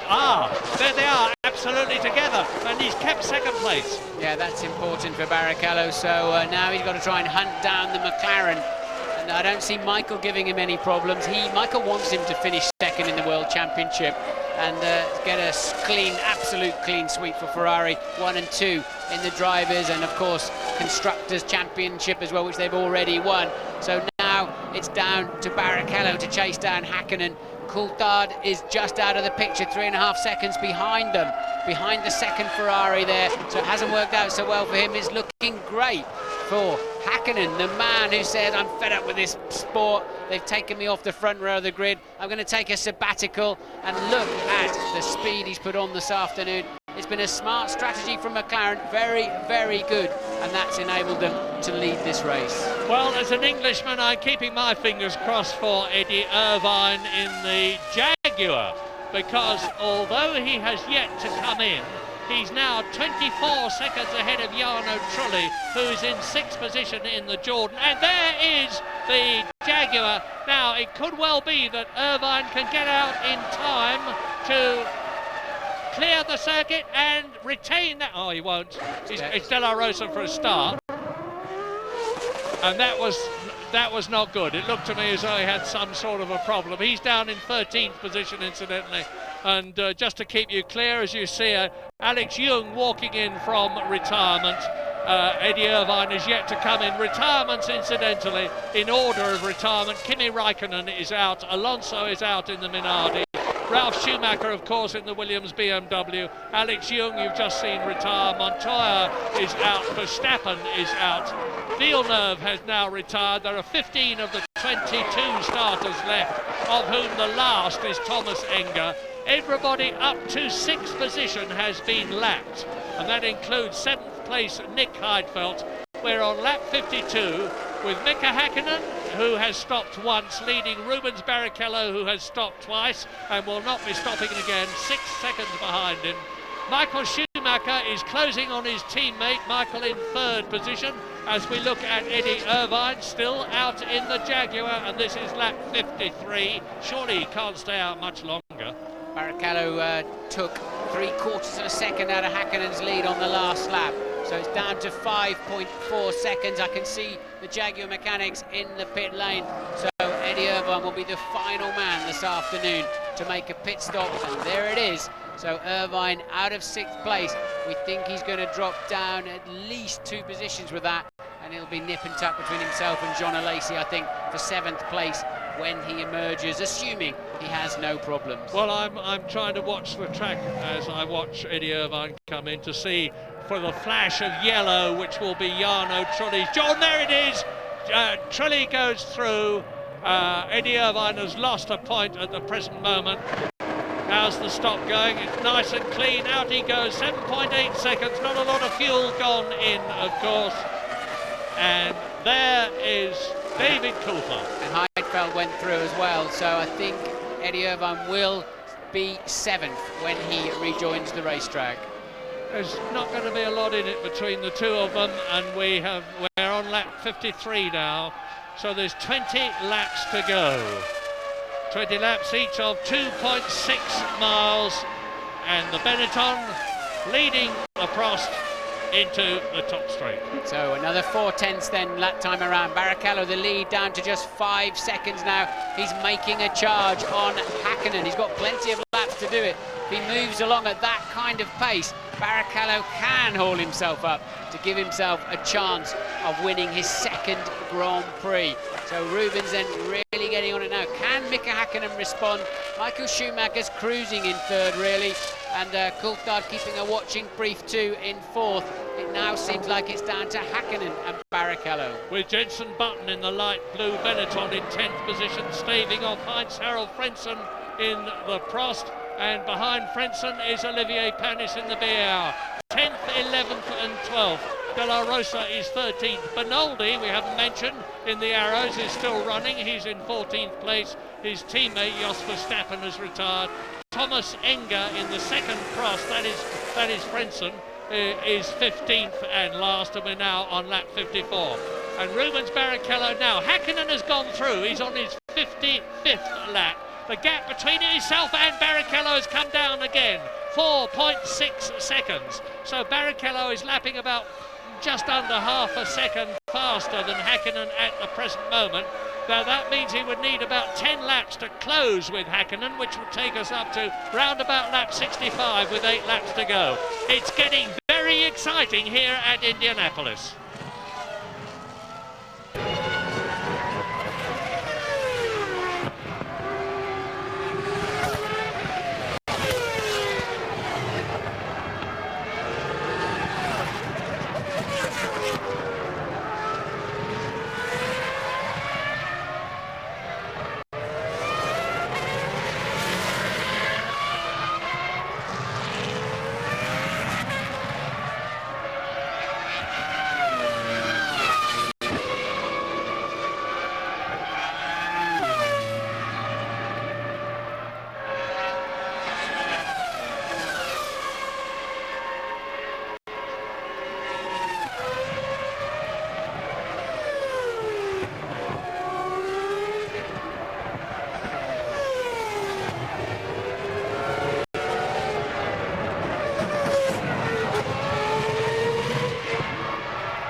Remember what I told you, it's all getting very exciting at Indianapolis. Here is how exciting.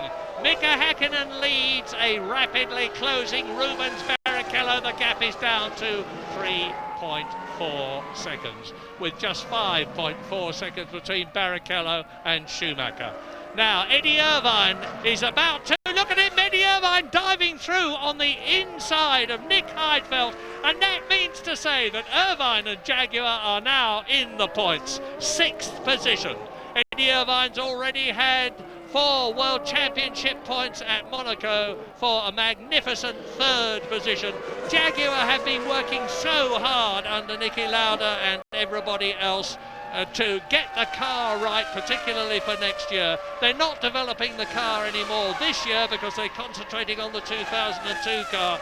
But if they get points in this race, it's going to be a tremendous fillip for them as the Ferrari closes up and dives through on the inside. Louise, news? Well, as we suspected, the tyres, particularly the rear tyres, are taking a pounding in this race. The manufacturers are actually putting black masking tape around the tyres to cover up the blisters. Now, I just caught a peek at the rear tyres as they came off Eddie Irvine's car. To say that they are worn is a serious understatement. More interestingly, though, The FIA came to have a look at the rear tyres coming off Eddie Irvine's car. Now we'll wait to see whether there are any further developments on that, but I certainly hope not for Eddie's sake.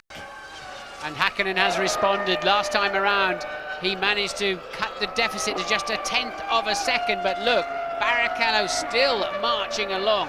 And we know this track, Murray, if Barrichello, who's about 2 kilometres an hour faster down the pit straight, he's doing about 340 to 338 clicks for Häkkinen. But with the slipstream and with the ability to brake late and wide into turn 1, if Rubens can get up to the rear wing of that McLaren, he will surely pass it. The gap then, 3.3 seconds, although Mika is about 1/10 up with the first 2 sectors combined on this lap. Häkkinen responding. He would love to win this race, wouldn't he? Indeed he would. Let's quickly add to what Louise was saying. What the FIA may be checking on Eddie Irvine's tyres is whether they have worn down so much that the grooves have disappeared and they could be judged to be slick tyres, which are illegal. It would be a first if that had happened, and let us hope that that is most certainly not the case.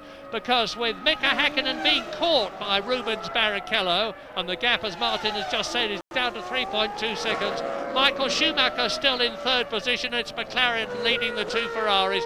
David Coulthard, who has been in the points every time he has finished this year. He's had 4 failures to finish, but in every other race he's got points, including 2 superb victories in Brazil and Austria.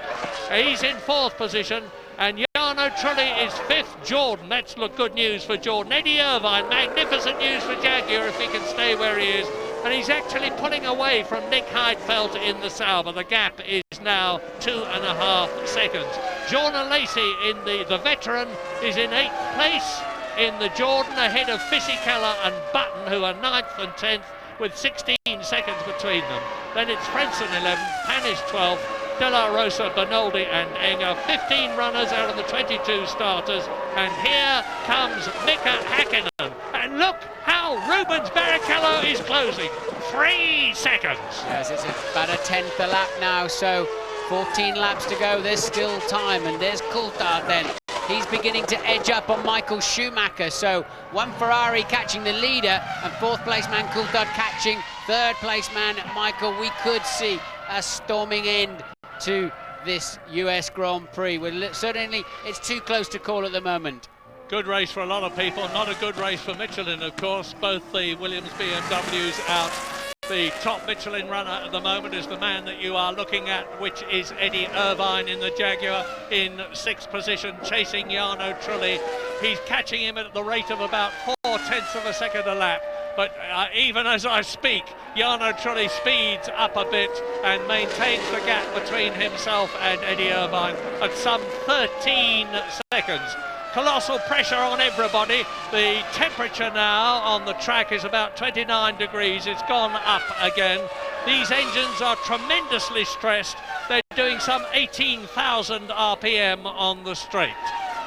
So we will be back, but it's Häkkinen, Barrichello, Schumacher, Coulthard, Trulli and Irvine with 13 laps to go.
all the way to the conclusion of the American Grand Prix. Bit of debris on the track there as Bernaldi hits it well and truly. It looked like a bit of carbon fibre. Let's hope that a shard has not penetrated one of his tyres. As you watch the continuing battle between Jenson Button and Heinz-Harald Frentzen for 10th place, which Button has got at the moment. But it's Barrichello that's making the news at the present moment. Häkkinen, lap 63, is now 2.8 seconds ahead of Barrichello. He's increased his advantage. Yes, Barrichello had to lap John Alesi last time around, lost half a second. That carbon fibre looked British Racing Green to me, a piece off a Jaguar, I don't know, but could come into play. There's a lot of shards of carbon fibre on the pit straight when the cars are doing 200 miles an hour and the tyres are massively loaded. So let's hope they do not pick up a puncture.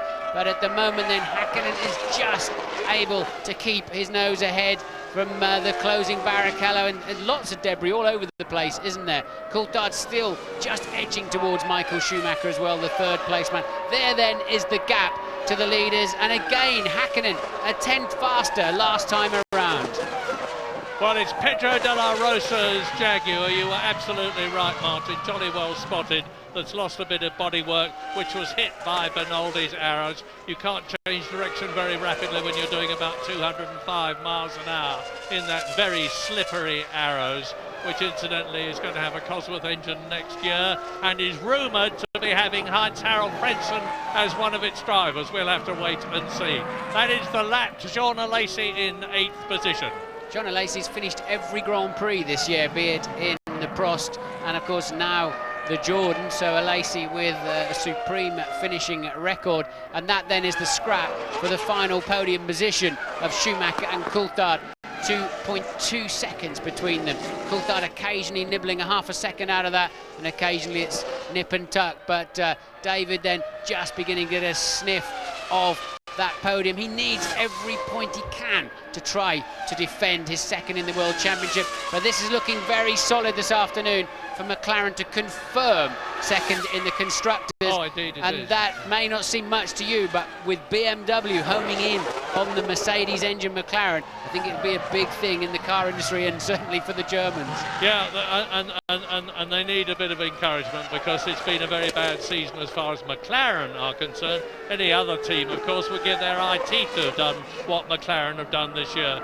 But for Ron Dennis, Martin Whitmarsh, Adrian Newey and everybody else at the working team, only wins will do. Well, they might be having another win here today. They've got a wonderful record, McLaren, in America. This is the 9th circuit that the American Grand Prix has been held on. So many of them: Riverside, Las Vegas, Long Beach, Dallas, Detroit, Indian, and this is by far the most important. We're on lap 65 now in the 73-lap race. Mika Häkkinen seems to have consolidated his advantage because the gap to Rubens Barrichello has now increased by another 1/10 of a second to 3 seconds. There, that was the McLaren. Here is the Ferrari. So there's 3 seconds between the two of them. It may be a bit more as they complete this lap. I'll tell you in just a moment. Well, you can see for yourself. No, Barrichello has taken 2/10 out of his lead. Now there's about the same gap between Michael Schumacher and David Coulthard for 3rd position. Just 2 seconds because David Coulthard is closing on Michael Schumacher as Barrichello is closing on Mika Häkkinen. Great stuff. Who do you want to win, Murray? I'd like to see either of them win, really. Häkkinen because he's departing Formula One, at least for a sabbatical, maybe even full retirement. But Barrichello deserves to win this race too, because I think he's driven the best race of the afternoon, no doubt about it. Driver of the day is Rubens Barrichello. I'd love to see him win this, but maybe a dead heat would be nice between the pair of them. But he's going to have to get his skates on because Häkkinen seems able to respond to the pressure. They all deserve to win, but Rubino's my man, since you ask. He's such a nice bloke. He's just got one Grand Prix victory behind him. Michael Schumacher has got 52 of them. Mika Häkkinen has got 19 of them. David Coulthard has got 11 of them. So they've had their share, you can say. Rubino, who, as I said earlier on, has come up through the Jordan team and then Jackie Stewart's team, which is now Jaguar, into Ferrari. and he's such a nice bloke, and he richly deserves the reward. And if he wins this race, it would be in meritorious circumstances, as was his first victory at Hockenheim in Germany last year, when he started 18th on the grid in wet conditions and just fought his way through from 18th to first. A brilliant drive. This is lap 67. Everybody is on tenterhooks. The gap between Hakkinen that you're watching now in the Mercedes-Benz powered, Bridgestone tired McLaren and Rubens Barrichello in the Ferrari with its Bridgestone tyres is 2.8 seconds. There's the Indianapolis golf course. Would you believe it? The super speedway at Indianapolis not only contains a Grand Prix circuit, which is actually slightly longer than the super speedway.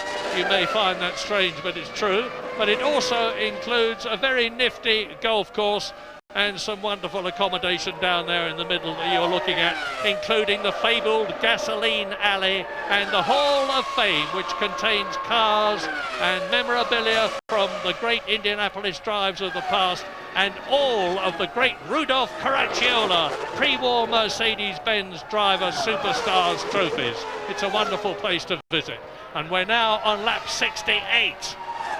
All of the first four then are in the pit straight at the same time. Just wish they were a little bit closer so we can see a bit of ducking and diving into that first corner. But Hakkinen then once again just a half a tenth faster than Barrichello that time around, so he's managing to control the gap, and supreme effort from him this afternoon. And don't worry folks in England, don't worry folks at Browns Lane, Coventry, don't worry folks in Ireland, your man Eddie Irvine in the Jaguar is still in the points position. 6th place, 1 point, not a lot, but only 6 people are going to score points in this race, and it's fingers crossed for Eddie Irvine being one of them.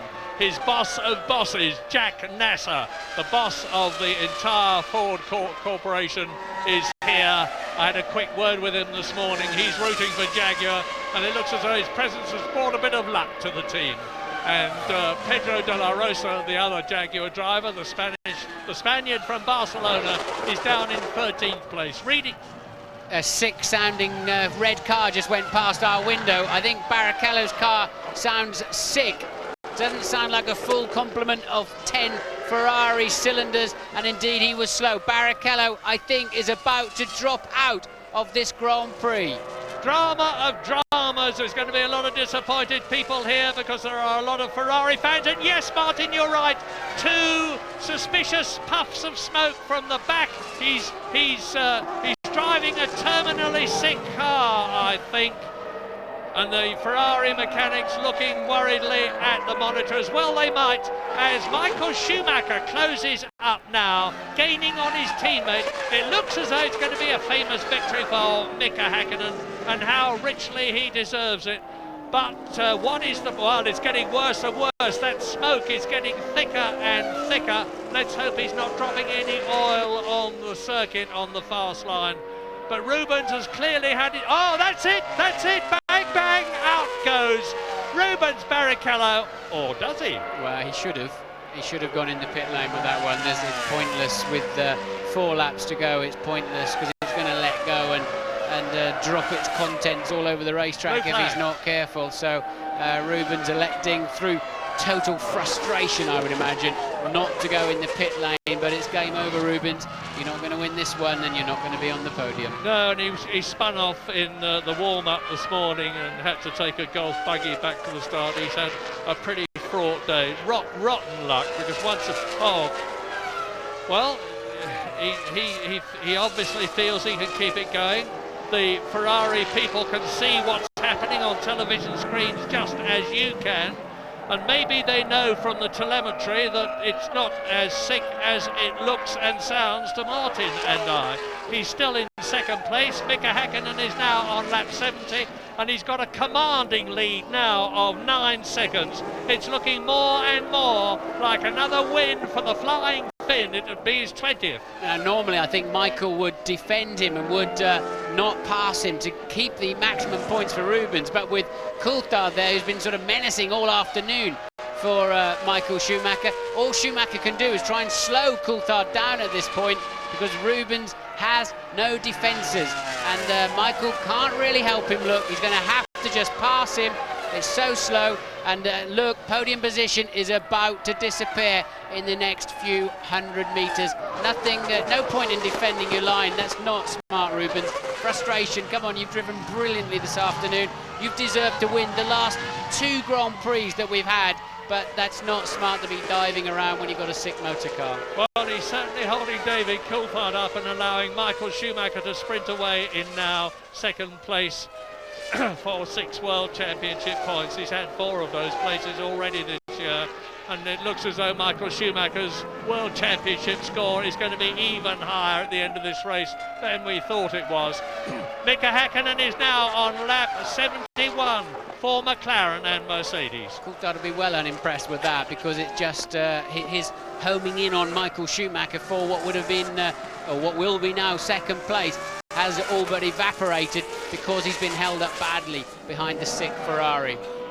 No blue flags waving that I can see, however, so officialdom is not taking exception to what Rubens Barrichello is doing. And David Coulthard, I just saw a flash of the McLaren getting past there, and unless I'm very much mistaken, and no, I am not very much mistaken, because there is Coulthard in front of Barrichello as the Jordan unlaps itself. Lap 72, race order very quickly in the closing stages. Häkkinen, Schumacher, Coulthard, Barrichello. Trulli is 5th, and he may finish in 4th position. Irvine is still in that 6th place. Tony George, the boss of Indianapolis, is down there on the start and finish line to see the end of what has been a great race in America. Okay, it looks like it must be some kind of fueling problem, or just one cylinder out. So Barrichello, I mean, actually I'm wrong and he's right, because he may as well carry on. He's 38 seconds ahead of Jarno Trulli and managing to lap within about 5 seconds of the pace, so he may just actually stay in 4th. It's clearly not a mechanical failure down there. It's no, there it is, it's gone. There he is, out goes Barrichello. His engine's seized up from the look of it. Look at those black rubber marks on the track where everything locked up and the rear wheel ceased to revolve, and Rubino has at least got it off the racing line and is out of the track. So now up into 4th position goes Jarno Trulli. Can he get the Jordan home? This is a replay of Barrichello staying out. Up into 5th position with another World Championship point goes Eddie Irvine. And up into 6th position for yet another Sauber World Championship point in the year 2001 goes Nick Heidfeld. And Mika Häkkinen, the flying Finn from Helsinki, is on his last lap. Looking magnificently good for his 20th World Championship win. 10 World Championship points to lift the Finn ahead of Montoya, who has retired to a 5th position in the World Championship. That won't please Mika particularly, but another win when he's had so many problems this year is going to be great for this quiet, popular Finn, who is now entering turn 13. This is the last corner of the last lap, and Mika Häkkinen takes the checkered flag to win the American Grand Prix. A superlatively good victory. And is he pleased? Yes, indeed. Clap, clap, clap. Well done, Mika. And there's Rubens sitting disconsolately with his back to the pit wall. And Mika even stops the car. He's so pleased with himself. Yes, his 20th Grand Prix victory, well earned. We said at the beginning, would he use that anger and frustration at losing a line on the grid in a positive way, or would he trip over somebody through anger into the first corner? Well, we now know the answer. So a stirring victory for Mika Häkkinen. Schumacher then second. Coulthard just 9/10 down in the end for 3rd place over the line, and a great win.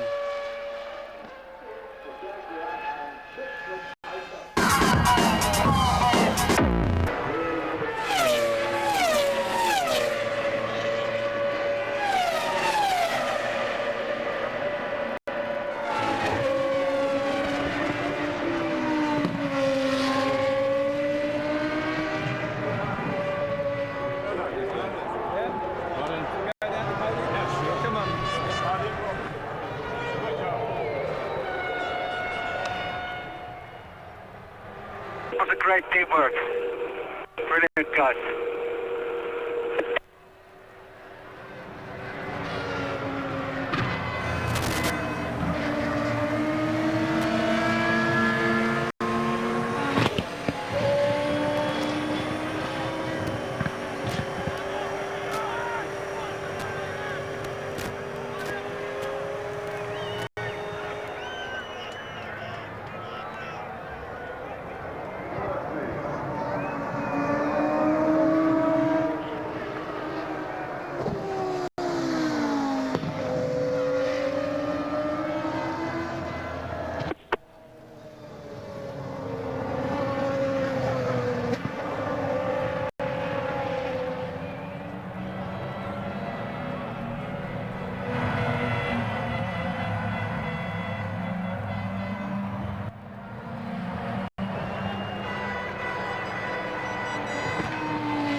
victory podium for the celebration, Bob. Yep. And it's been in a relaxed mood all weekend, I have to say. And well, if you wrote on Planet F1 last night, the website, exactly the possibility of this happening. So, recap from Michael, David Coulthard, but another gap back to Yellow Chile in fourth place, Eddie Irvine fifth.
Congratulations, gentlemen, on a truly exciting American Grand Prix. Mika Häkkinen first, Michael Schumacher second, and David Coulthard third. Mika, that was a truly fantastic race. You started fourth and fought your way through to the front. You must be truly overjoyed. You certainly look it. Yeah, that was definitely one of the highlights of this season for me, definitely. And winning a British Grand Prix this year was, for me, was something what I always wanted to in my book, basically, and Indianapolis was the other one, and this is it, you know. I'm absolutely still a bit confused, to be honest, to really experience what has happened today. Particularly because of this morning incident, what happened to me, damaged the race car, so mechanics did the fantastic work to able to fix that, first of all, and second thing was I went through the red lights today, this morning in free practice, and the stewards decided to give me a penalty for that, and they dropped me to second row. I qualified second, so they put me in fourth position. So disappointing it was, obviously, and all that frustration what happened this morning, and to sitting here in the middle and winning Grand Prix, it's just flat out, you know. I don't know, you know. I'm just incredible. I'm very happy, pleased. I don't know the words to even say, you know. Thank you very much, Mika. Michael, last year it was your day here at Indianapolis, but today it was Mika's. How did you feel about your race? Well, pretty, I say, straightforward. Not many excitements except the one I had with Montoya. I don't know where he was coming from. I mean, I looked in the mirrors and he was quite far back when I left turn 11, and then I saw him coming flying at me down the straight. I tried to make it as difficult as possible, but obviously our tyres at this stage, in the end of their life, weren't as good as their tyres. I mean, he was all over me before that, and so he got me. Except that it was pretty boring. We were struggling a bit with traffic just before the pit stop time, and that was it. Mika, I think he won fair and square. I'm pretty happy for him, because to some degree justice came probably into place after what happened to him this morning, and therefore I think today the results, at least I can live very well with that. I'm a bit disappointed obviously for Rubens, who could have been in second position today, but yeah, I think it's our first engine failure we have had this year, if I'm right, and in this perspective, that's not too bad, but would have probably been better happening to me rather than to him. Thank you very much, Michael. Over to David. Talking of that engine failure for Rubens Barrichello, you were chasing Michael very hard, and then as you came past Rubens at the end, you appeared to get a whole face full of oil. Did that add a little extra excitement to your closing laps, or no problem at all? Yeah, obviously I was catching Michael a little bit, but I didn't expect that if I actually got on his rear wing, it would be particularly easy to overtake.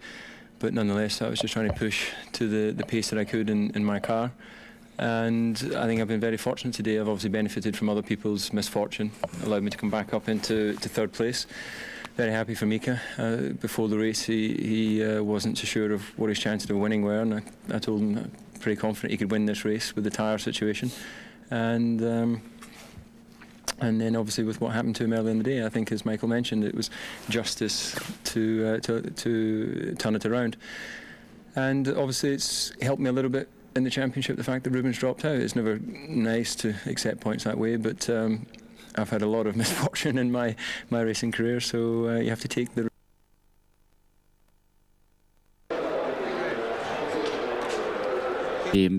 Particularly the mechanics, what they have done. Like on Friday, they changed the engine in 35 minutes, which was incredible result, I thought. So that kind of things, you know, you can see the team is extremely motivated. They want to win. The factory is working maximum performance at the moment, and they bring in new parts, new things for Suzuka. That way we can perform and to go quicker. So they are there. They are pushing really hard. I'm very happy, and so I go to Suzuka that way. I try to win, and we try to, with David and with the team, we try to get the maximum result, and that's it. And then hasta la vista. Thank you very much, gentlemen. Now, Mika and Michael, if you'd like to talk in your own languages, starting with Mika, please. Mika Hakkinen, ja, ik ben altijd een beetje bang dat hij dan gaat huilen op zo'n moment. Maar godzijdank, hij hield het van.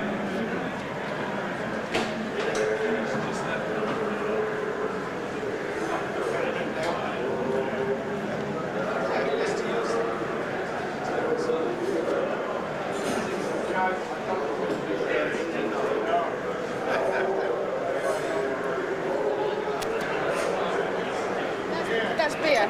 Yeah, I want beer. Yeah, I'll get you a beer. That's all beer now. No, that's all champagne. You can have a beer.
It certainly was fun start to finish. Patty LaBelle singing, John Mellencamp, and what a day to remember once again here at the same racetrack. We want to thank you for being here.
Don't you just love them? Blom, blom, blom, blom, blom.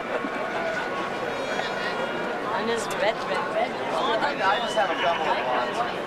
Hey, honey, you've got 4, honey. You're still not pulling the right ones. It's the callback syndrome. Hey, I've gone through it. That's silly years. All right.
Years after making his F1 debut in Phoenix, Mika Hakkinen has won the American Grand Prix, but your man Juan Pablo Montoya, Mark, what a moment he gave us in this race.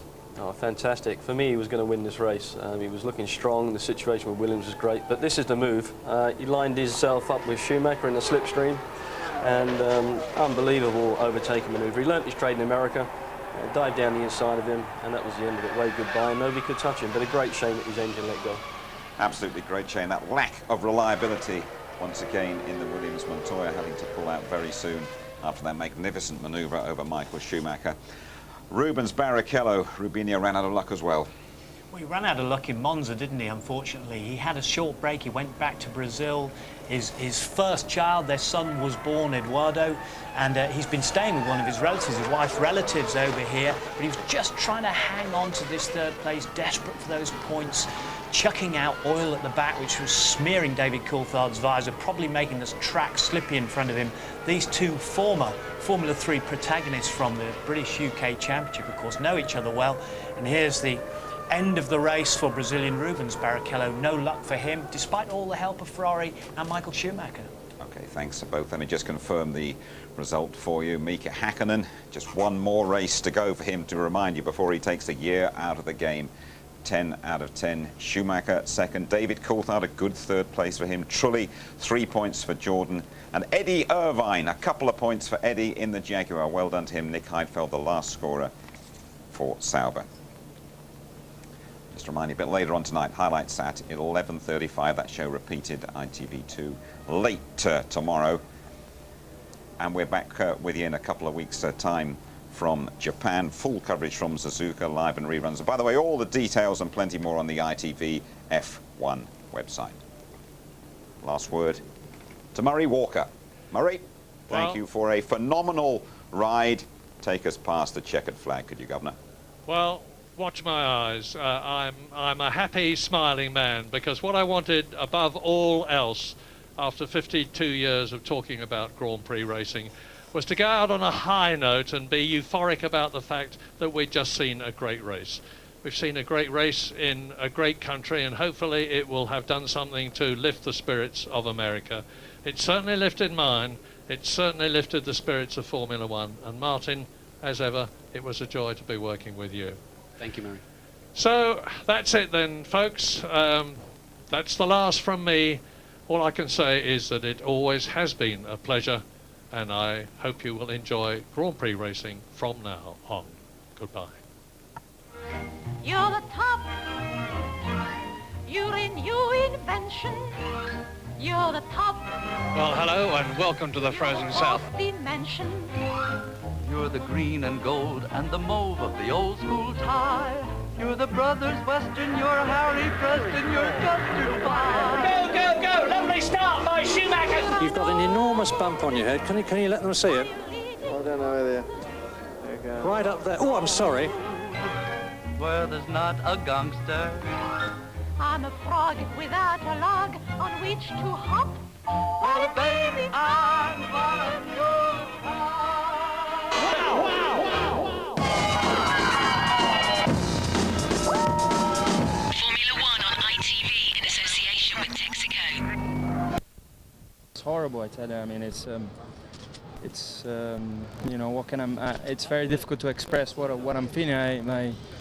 But at the end of the day, I show that whenever, you know, whenever I have the chance to win, I'm going for it, and it was a fantastic strategy. I mean, I was the whole time going for lap times and, you know, improving on traffic and so on. My second set of tire wasn't great. I mean, I think the pressure went too high, and I couldn't. I was possibly a couple tenths off on that set of tire. And then, you know, it was going to be close. I had a little bit more speed than Mika, so if I got it to 1 second, I'm sure I could have fought the whole way through, but it wasn't to be. Second race in a row that you could and should really have won. Has becoming a dad put a little bit extra under your right foot, do you think? Well, I tell you, I mean, it's I'm happy. I think the best moment of my life just happened last week. You know, it was. I think I have to dedicate this to all the determination, all the will. You know, my wife has put into baby. I think it is to her.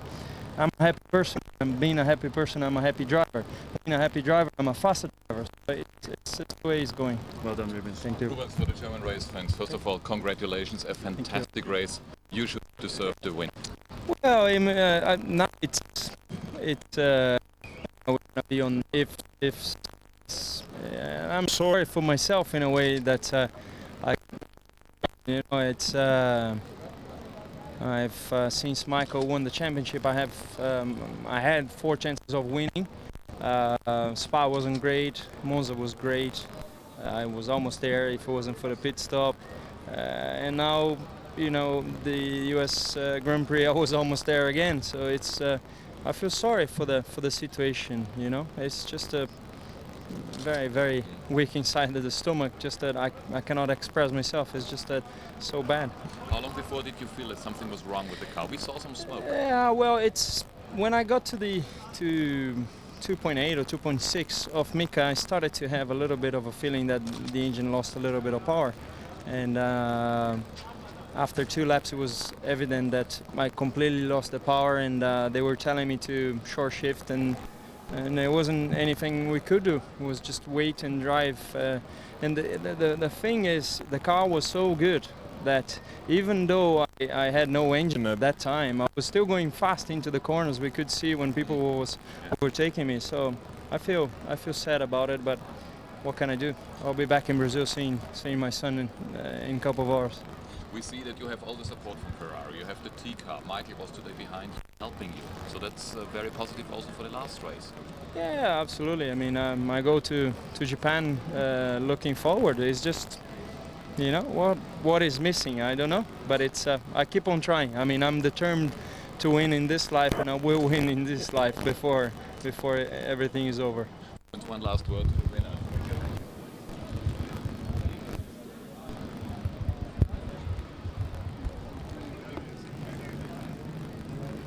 Auf jeden Fall in dieses Carré hier kommen, in die Mixzone. Zunächst mal sehen wir, wie er hier stellt, denn der hat hier natürlich auch genug. Und da sieht man mal, wie begeistert die Amerikaner hier von der Formel 1 sind. Er kommt gerade von der Pressekonferenz aus. Sie haben alle so lange gewartet, um Mika endlich hier zu sehen. Fragen wir noch kurz. Mika, how's your impression if you see that down there? Oh yeah, let's come over here, come on. Okay, let's have a look. It's your fans. I think it's great, you know, we can definitely see it to everybody, like fans, you know, they are just big way supporting everybody else, and like I said yesterday, you know, the US been having a really difficult time, and USA has been having a difficult time, and so it's great to see there is a lot of different nationalities enjoying about the Formula One and motor racing and giving the maximum support, and it's nice to give them a little bit smile in their face. You think it's a good idea to give a request to the FIA to let you start from the 4th position in Suzuka? You know, I tell you what, you know, every time I've been starting second nearly in Suzuka in a qualifying, and I've been winning a Grand Prix, so it's great, you know, I'm happy. Cheers, guys. Thank you very much, Mika Häkkinen, und ich glaube, jetzt kommt... Hey, Mr. Domingo. I reported about the 3 tonners many years ago, about you and all the other two. So I think you've been the only celebrity today. How was that feeling? Well, I don't know about. I don't know. I just love so much Formula One, and I don't have so much chance to go. And today I really have the time, so I love to be here. You know, I go very often. You know, it's not for me. It's not an exceptional thing to come here. I go to many places, but in this season is the only time I was able to come, so I'm very happy that I was here. So many people have been scared, have been concerned about security. How did you feel during the race? Well, I think that it was the right thing to do, because, you know, we have been doing also with performances. The life has to continue, you know. We cannot let ourselves to put in that position that everything is scarce, everything. I mean, everything is paid, everything is, you know, whatever is written, you have to believe on that, you know. And I think it's very sad, very tragic what happened, but I think the public needs to leave, you know. The reason, you see, the people came, otherwise if the people won't like it, they will stay home. They came, and I think it was the best thing to do, you know. I know that there is not the best moment for, you know, for secondary things, but I tell you, I mean, we also, with the performing, we make happy the people, then they come to the theater, and we ourselves, we are happier. You know, I know that it was a lot of discussion, then it should be done, shouldn't be done, but I think that finally it was taken the right decision. There was no man that you were afraid or something, or scared? No. Honestly, I know that at the moment, of course, anything could happen at any moment in any place, you know. But I think now is so much security and so much care, you know. Then I think that you have to believe, you know, that. America still has problems to get along with Formula One. They love Indy cars, the Indy 500, all that stuff. How did you experience this year? I think they need a champion. I think they need a champion. What happened is, of course, with the Indy kart and so on, the cars are so equally, are so even, you know. Then it's very, very exciting for them to see the really race, you know. In Formula One, of course, so you start to see the power of either the Ferrari or McLaren or Williams, you know, and then sometimes other 2 or 3 cars, they come close, you know. But when you see this distance, you know, so the public, after a while, they say, well, we are sitting and we just see the same thing happening. I think that, first of all, they need an American driver. They need really an American driver that will be in Formula One, just like the times of Andretti, and then I also, for the good sake of the races, I think one would like to see the cars more even, you know. Last question. There's one person who speaks Spanish like you, Montoya. What did you think about this today? Well, it's just a pity that the car gave up, because I think he's an exciting driver, you know. I said, for me, everyone deserves, you know, to win a race. Anybody that goes almost during 2 hours inside of those machines, you know, they have all my admiration. But I think he has a special position. I think that he has the disposition to be a champion one day, and so you kind of feel it. And I think if he will win today, it will be a great add to Indy, you know, to the people in the United States. But I also very happy that since Schumacher already is champion, then Mika came back and was giving the triumph today to McLaren and Mercedes, because Mika, if he is going to retire at least for a year next year, I think he needs just to live knowing that he's a great driver, no doubt, you know. So I think that it was a great day for him, and I'm very happy. What do you expect for next year? Well, next year I think that it's going to be a close battle between, again, of course, Schumacher and the two brothers, Montoya. We have to see how the cars develop. We have to see how Coulthard and Raikkonen will be doing with the McLarens, and of course you can have always somebody that some of the cars they might be improving. You know, it all depends how much they can advance in the off season. You know, but I hope it's an exciting season. Of course, we know that Michael wants to go for his 5th championship, which I don't have any doubt that one day he will pass Fangio. You know, I mean, it is already probably is going to happen, and you know, so you have to say to the champion until he stops being champion. You know, I think that the odds are then Michael might win next year also. But I think it will going to be fantastic if his own brother Ralph Montoya and Raikkonen and some of the, you know, the Jordans, if they come just really strong, you know, if they can be Alessi and Trulli and somebody else, I don't know Button what he's going to do, because he was going to be with Williams. You know, it's a little bit difficult to say, but I hope that next year it will be exciting. You know, thank you very much. Thank That's you. Good. Thank you. So you're in LA right now, right? Thank you. Eh? You're in LA right now, in Los Angeles. I was in LA, but now you finished? I am in New York. Yes. I'll give you a call, man. Ciao. Ciao. Mä soitan, moi. When you come back, you just need to do the photographs of you with the trophies just now, because the photographers are waiting for that. And then you can have a drink, mate. Oh man, jeez, maybe I changed my flight. There's a massive party happening tonight. You should be there. Special, right? You? Special.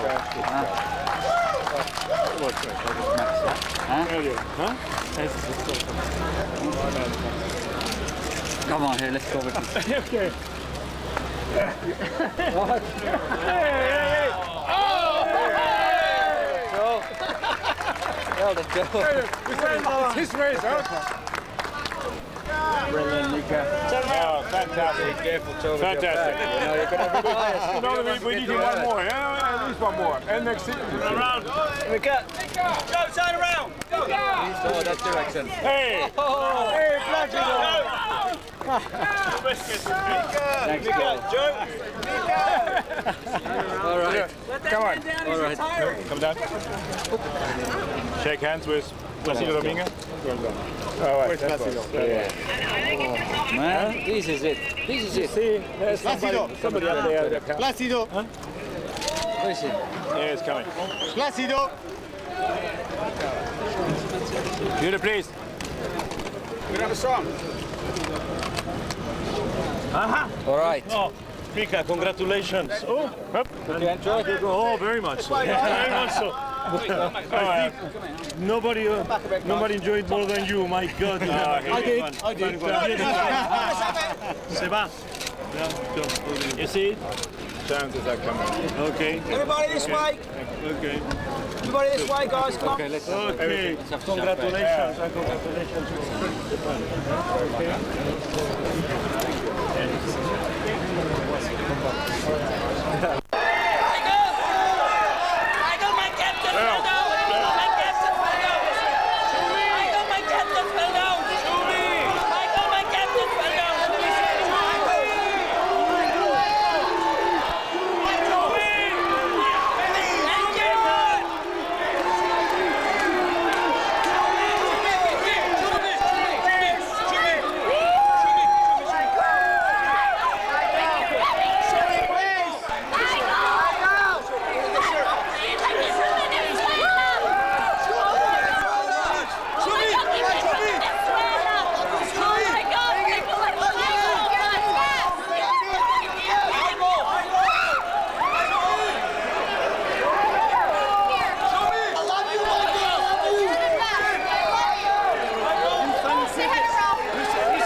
steering wheel is okay, Kimi?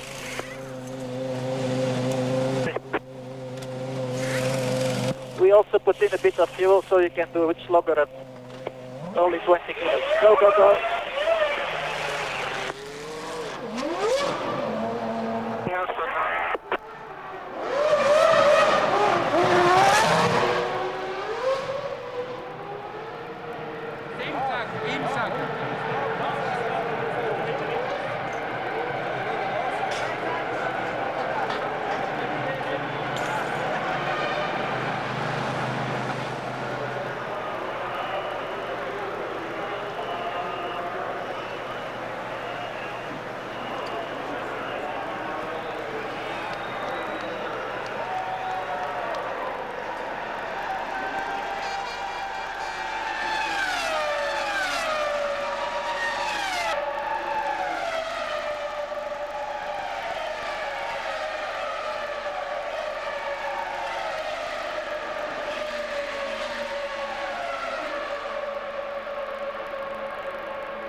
Juan Pablo Montoya, very bad luck, but a fantastic race there. It was going quite well. I don't know what happened, just died. The engine was still running, but I think something broke the gearbox or something. Talk us to that move on Michael, it's superb. It was pretty good, you know, they were kind of a lot more downforce, they were a lot quicker in the infield. But, you know, I knew if we get to some traffic, I could pass him, and we had the opportunity. Great race, thanks.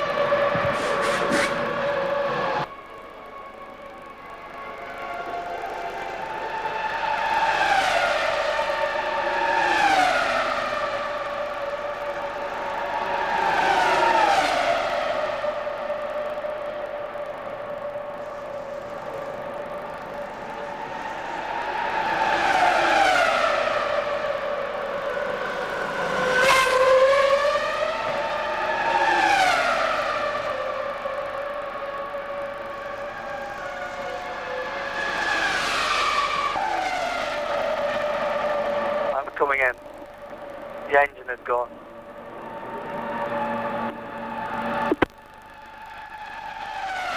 Stick it right.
Upgrade, if it's possible, can we get Pedro to put his oil pump on during the pit stop, please?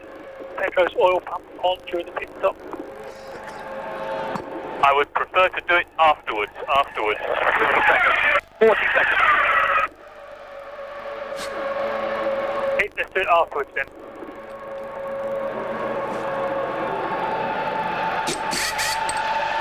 Members is coming in towards the box. Guys, go easy. In 20 seconds to pit lane.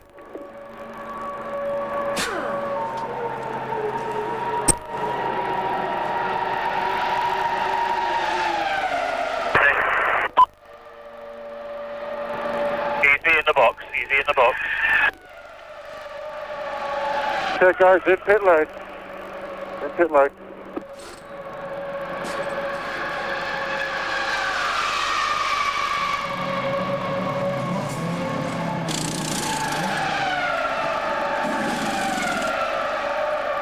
It's on.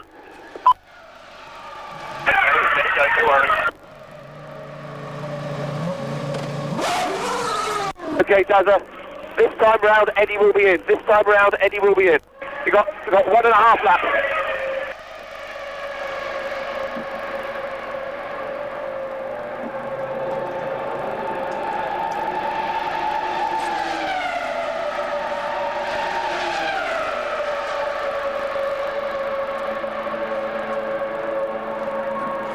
Steady, pit confirm, 40 seconds.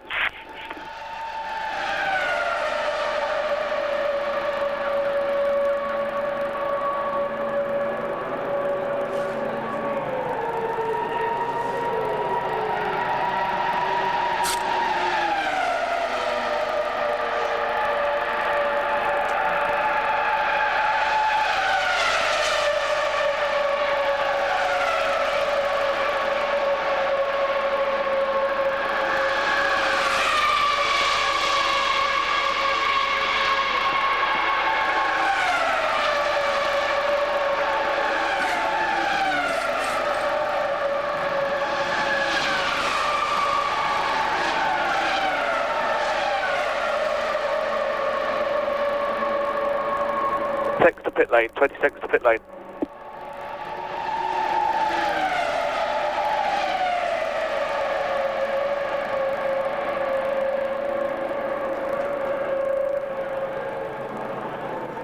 Okay, he's in the pit lane, just around the corner.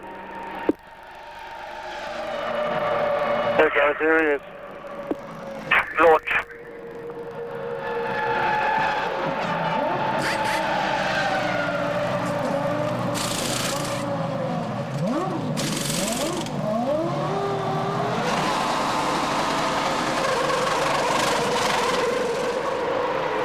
Okay, good one, guys.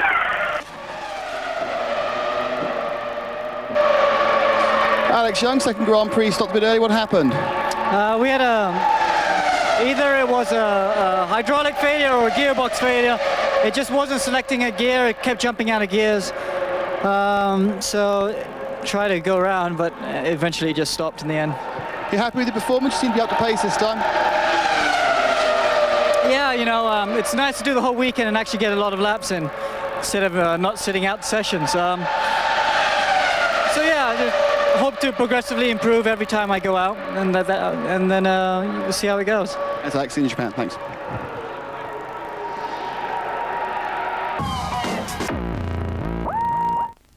On a beautiful day at Indianapolis, we've enjoyed a great American Grand Prix, massive crowd as well, close to 200,000, and a very impressive drive indeed from Mika Hakkinen. I'm glad today the performance, and I think I did mention to a lot of people, you know, after the Monza, you know, I'm relieved, I'm happy. I can smile again because I don't have to choose my words, what I'm gonna tell the people, what I'm gonna do in the future. The feeling is horrible, I tell you. I mean, it's you know, what can it's very difficult to express what I'm feeling. But at the end of the day, I show that whenever you know, whenever I have the chance to win, I'm going for it. Really happy. I'm happy for me and for the team because we struggled so many times. We've been very unlucky and we deserve this kind of result. So today was a good result for us. The car was handling very well during the race, especially the second stint. So very happy. Thanks to everybody. I think it's a great result. I didn't overtake anyone and finished third, so very fortunate, of course. Very happy for Mika. He prayed lap before the race, wasn't too sure what was going to happen, and I was confident that he had a chance of winning from his what was second place on the grid because of the tyre situation. Are you happy that we put on a good show for the American public here this weekend? Yeah, I'm in two ways happy. I'm happy for the Americans to be happy to have us here, to enjoy themselves, and it makes us happy at the same time. I mean, we all suffered very badly in Monza altogether, so we all together make us happy in a way which is fortunate for all of us. So, perfect end to a difficult day for Mika Hakkinen, 10 years on from his F1 debut in Phoenix. World champion Schumacher second. Good stuff from Coulthard. Trulli fourth for Jordan. Irvine's 2 points, a real boost for Jaguar. Heidfeld with another point for the lively Sauber team. And David Coulthard then in good shape to finish runner-up. Barrichello so unlucky, he could have had another 20 points. Hakkinen, though, has overtaken Montoya. And McLaren now confirmed in second place. 14 points, an excellent return from Indy. Williams draw a blank thanks to Trulli. Jordan overtake BAR. Heidfeld scoring a precious point for Sauber. Tony Jardine, we wondered about coming here. In the end, though, a great day for motor racing. Great for motor racing because the American Grand Prix is so important. The second at Indianapolis, considering the circumstances, that everyone's come here under a cloud with heads bowed and everything. That was a fantastic crowd. It was a great day and it was a great motor race. So we're well on the way to establishing a footprint in North America for Grand Prix. Any American fan who might have thought that Formula One was boring, you would go, just have a little look at Montoya and Schumacher. You certainly would. And of course, as a big crowd favourite, a former 500 IndyCar winner at the Brickyard here. Just look at this at 200 miles per hour. Think of the weight transfer, think of the G-force. Think that's a four-time world champion. And this is a guy in his rookie year, the Colombian, Juan Pablo Montoya. There's his girlfriend, there's Connie and his dad in the background. What a move. Just breathtaking. The fans loved it, the Colombian fans there loved it. And we're looking at the guy who potentially could be challenging for the World Championship against Michael Schumacher next year. I say potentially. Yeah, he said he was delighted to give Murray an exciting race to pack up on, but blowing up the BMW, that not on the script. A lot of, about 11 did not finishes this year, and about 4 of them due to the engine or hydraulics or gearbox. Dr. Mario Tyson from BMW said, we are not yet a winning team. You can win at Monza 2 weekends ago and you come here and you lose. And that is not a championship challenging team. They've got a lot of work to do over the winter on reliability. Heck of a day for Mika Hakkinen, wasn't it? He went through the red light in warm-up and then he gets 10 out of 10, but you've got to feel sorry for Rubens Barrichello. You have to feel sorry for Rubens. Yeah, Rubens, you know, said, I want to win this. I'm going to win this. That's how confident he was about it, and he nearly did so at Monza. But he had to come in. He was on a 2-stop strategy. As he did that, the flying Finn, Mika Hakkinen, roared past into the lead. That big fuel tank on the McLaren, And Mika Häkkinen, the Viking, who's been on it all weekend, I thought they should have put the test driver, Alexander Wirtz, into his seat because he'd been so lacklustre. He's proved me wrong, and that was Rubens just coming out in front of Michael Schumacher there at the end of the pit stop. Just a quick final word about Eddie Irvine from you, Tony. Very, very important for him to get those 2 World Championship points. Jack Nasser, the big boss of Ford and therefore Jaguar, was here, and he just hit the jackpot at the right time. Probably saved his skin in Jaguars as well. Cheers, Tony. Thank you very much indeed. A couple of weeks' time, it is the Japanese Grand Prix, live and reruns. All the details on the ITV F1 website. Last word tonight to a broadcasting legend, Murray Walker. Murray, it has been a phenomenal ride. I'm a happy, smiling man, because what I wanted above all else after 52 years of talking about Grand Prix racing was to go out on a high note and be euphoric about the fact that we'd just seen a great race. We've seen a great race in a great country, and hopefully it will have done something to lift the spirits of America. It certainly lifted mine. It certainly lifted the spirits of Formula One. And Martin, as ever, it was a joy to be working with you. Thank you, Murray. So that's it then, folks. That's the last from me. All I can say is that it always has been a pleasure, and I hope you will enjoy Grand Prix racing from now on. Goodbye. You're the top.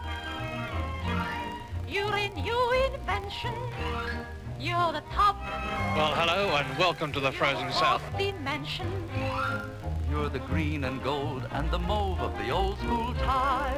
You're the Brothers Western, you're Harry Preston, you're custard pie. Go, go, go! Lovely start by Schumacher. You've got an enormous bump on your head. Can you let them see it? I don't know whether. There you go. Right up there. Oh, I'm sorry. Where there's not a gangster. I'm a frog without a log on which to hop.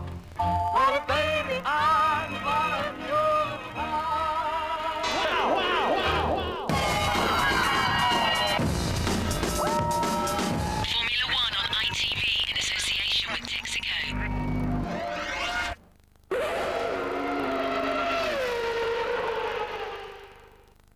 If you'd like to know more about Formula One, the website address sponsored by Foster's is www.itv-f1.com. And we've just heard that the Jordan driver Jarno Trulli has been disqualified for a technical infringement. That means that Eddie Irvine moves up to 4th, Nick Heidfeld to 5th, and the final World Championship point goes to Jean Alesi.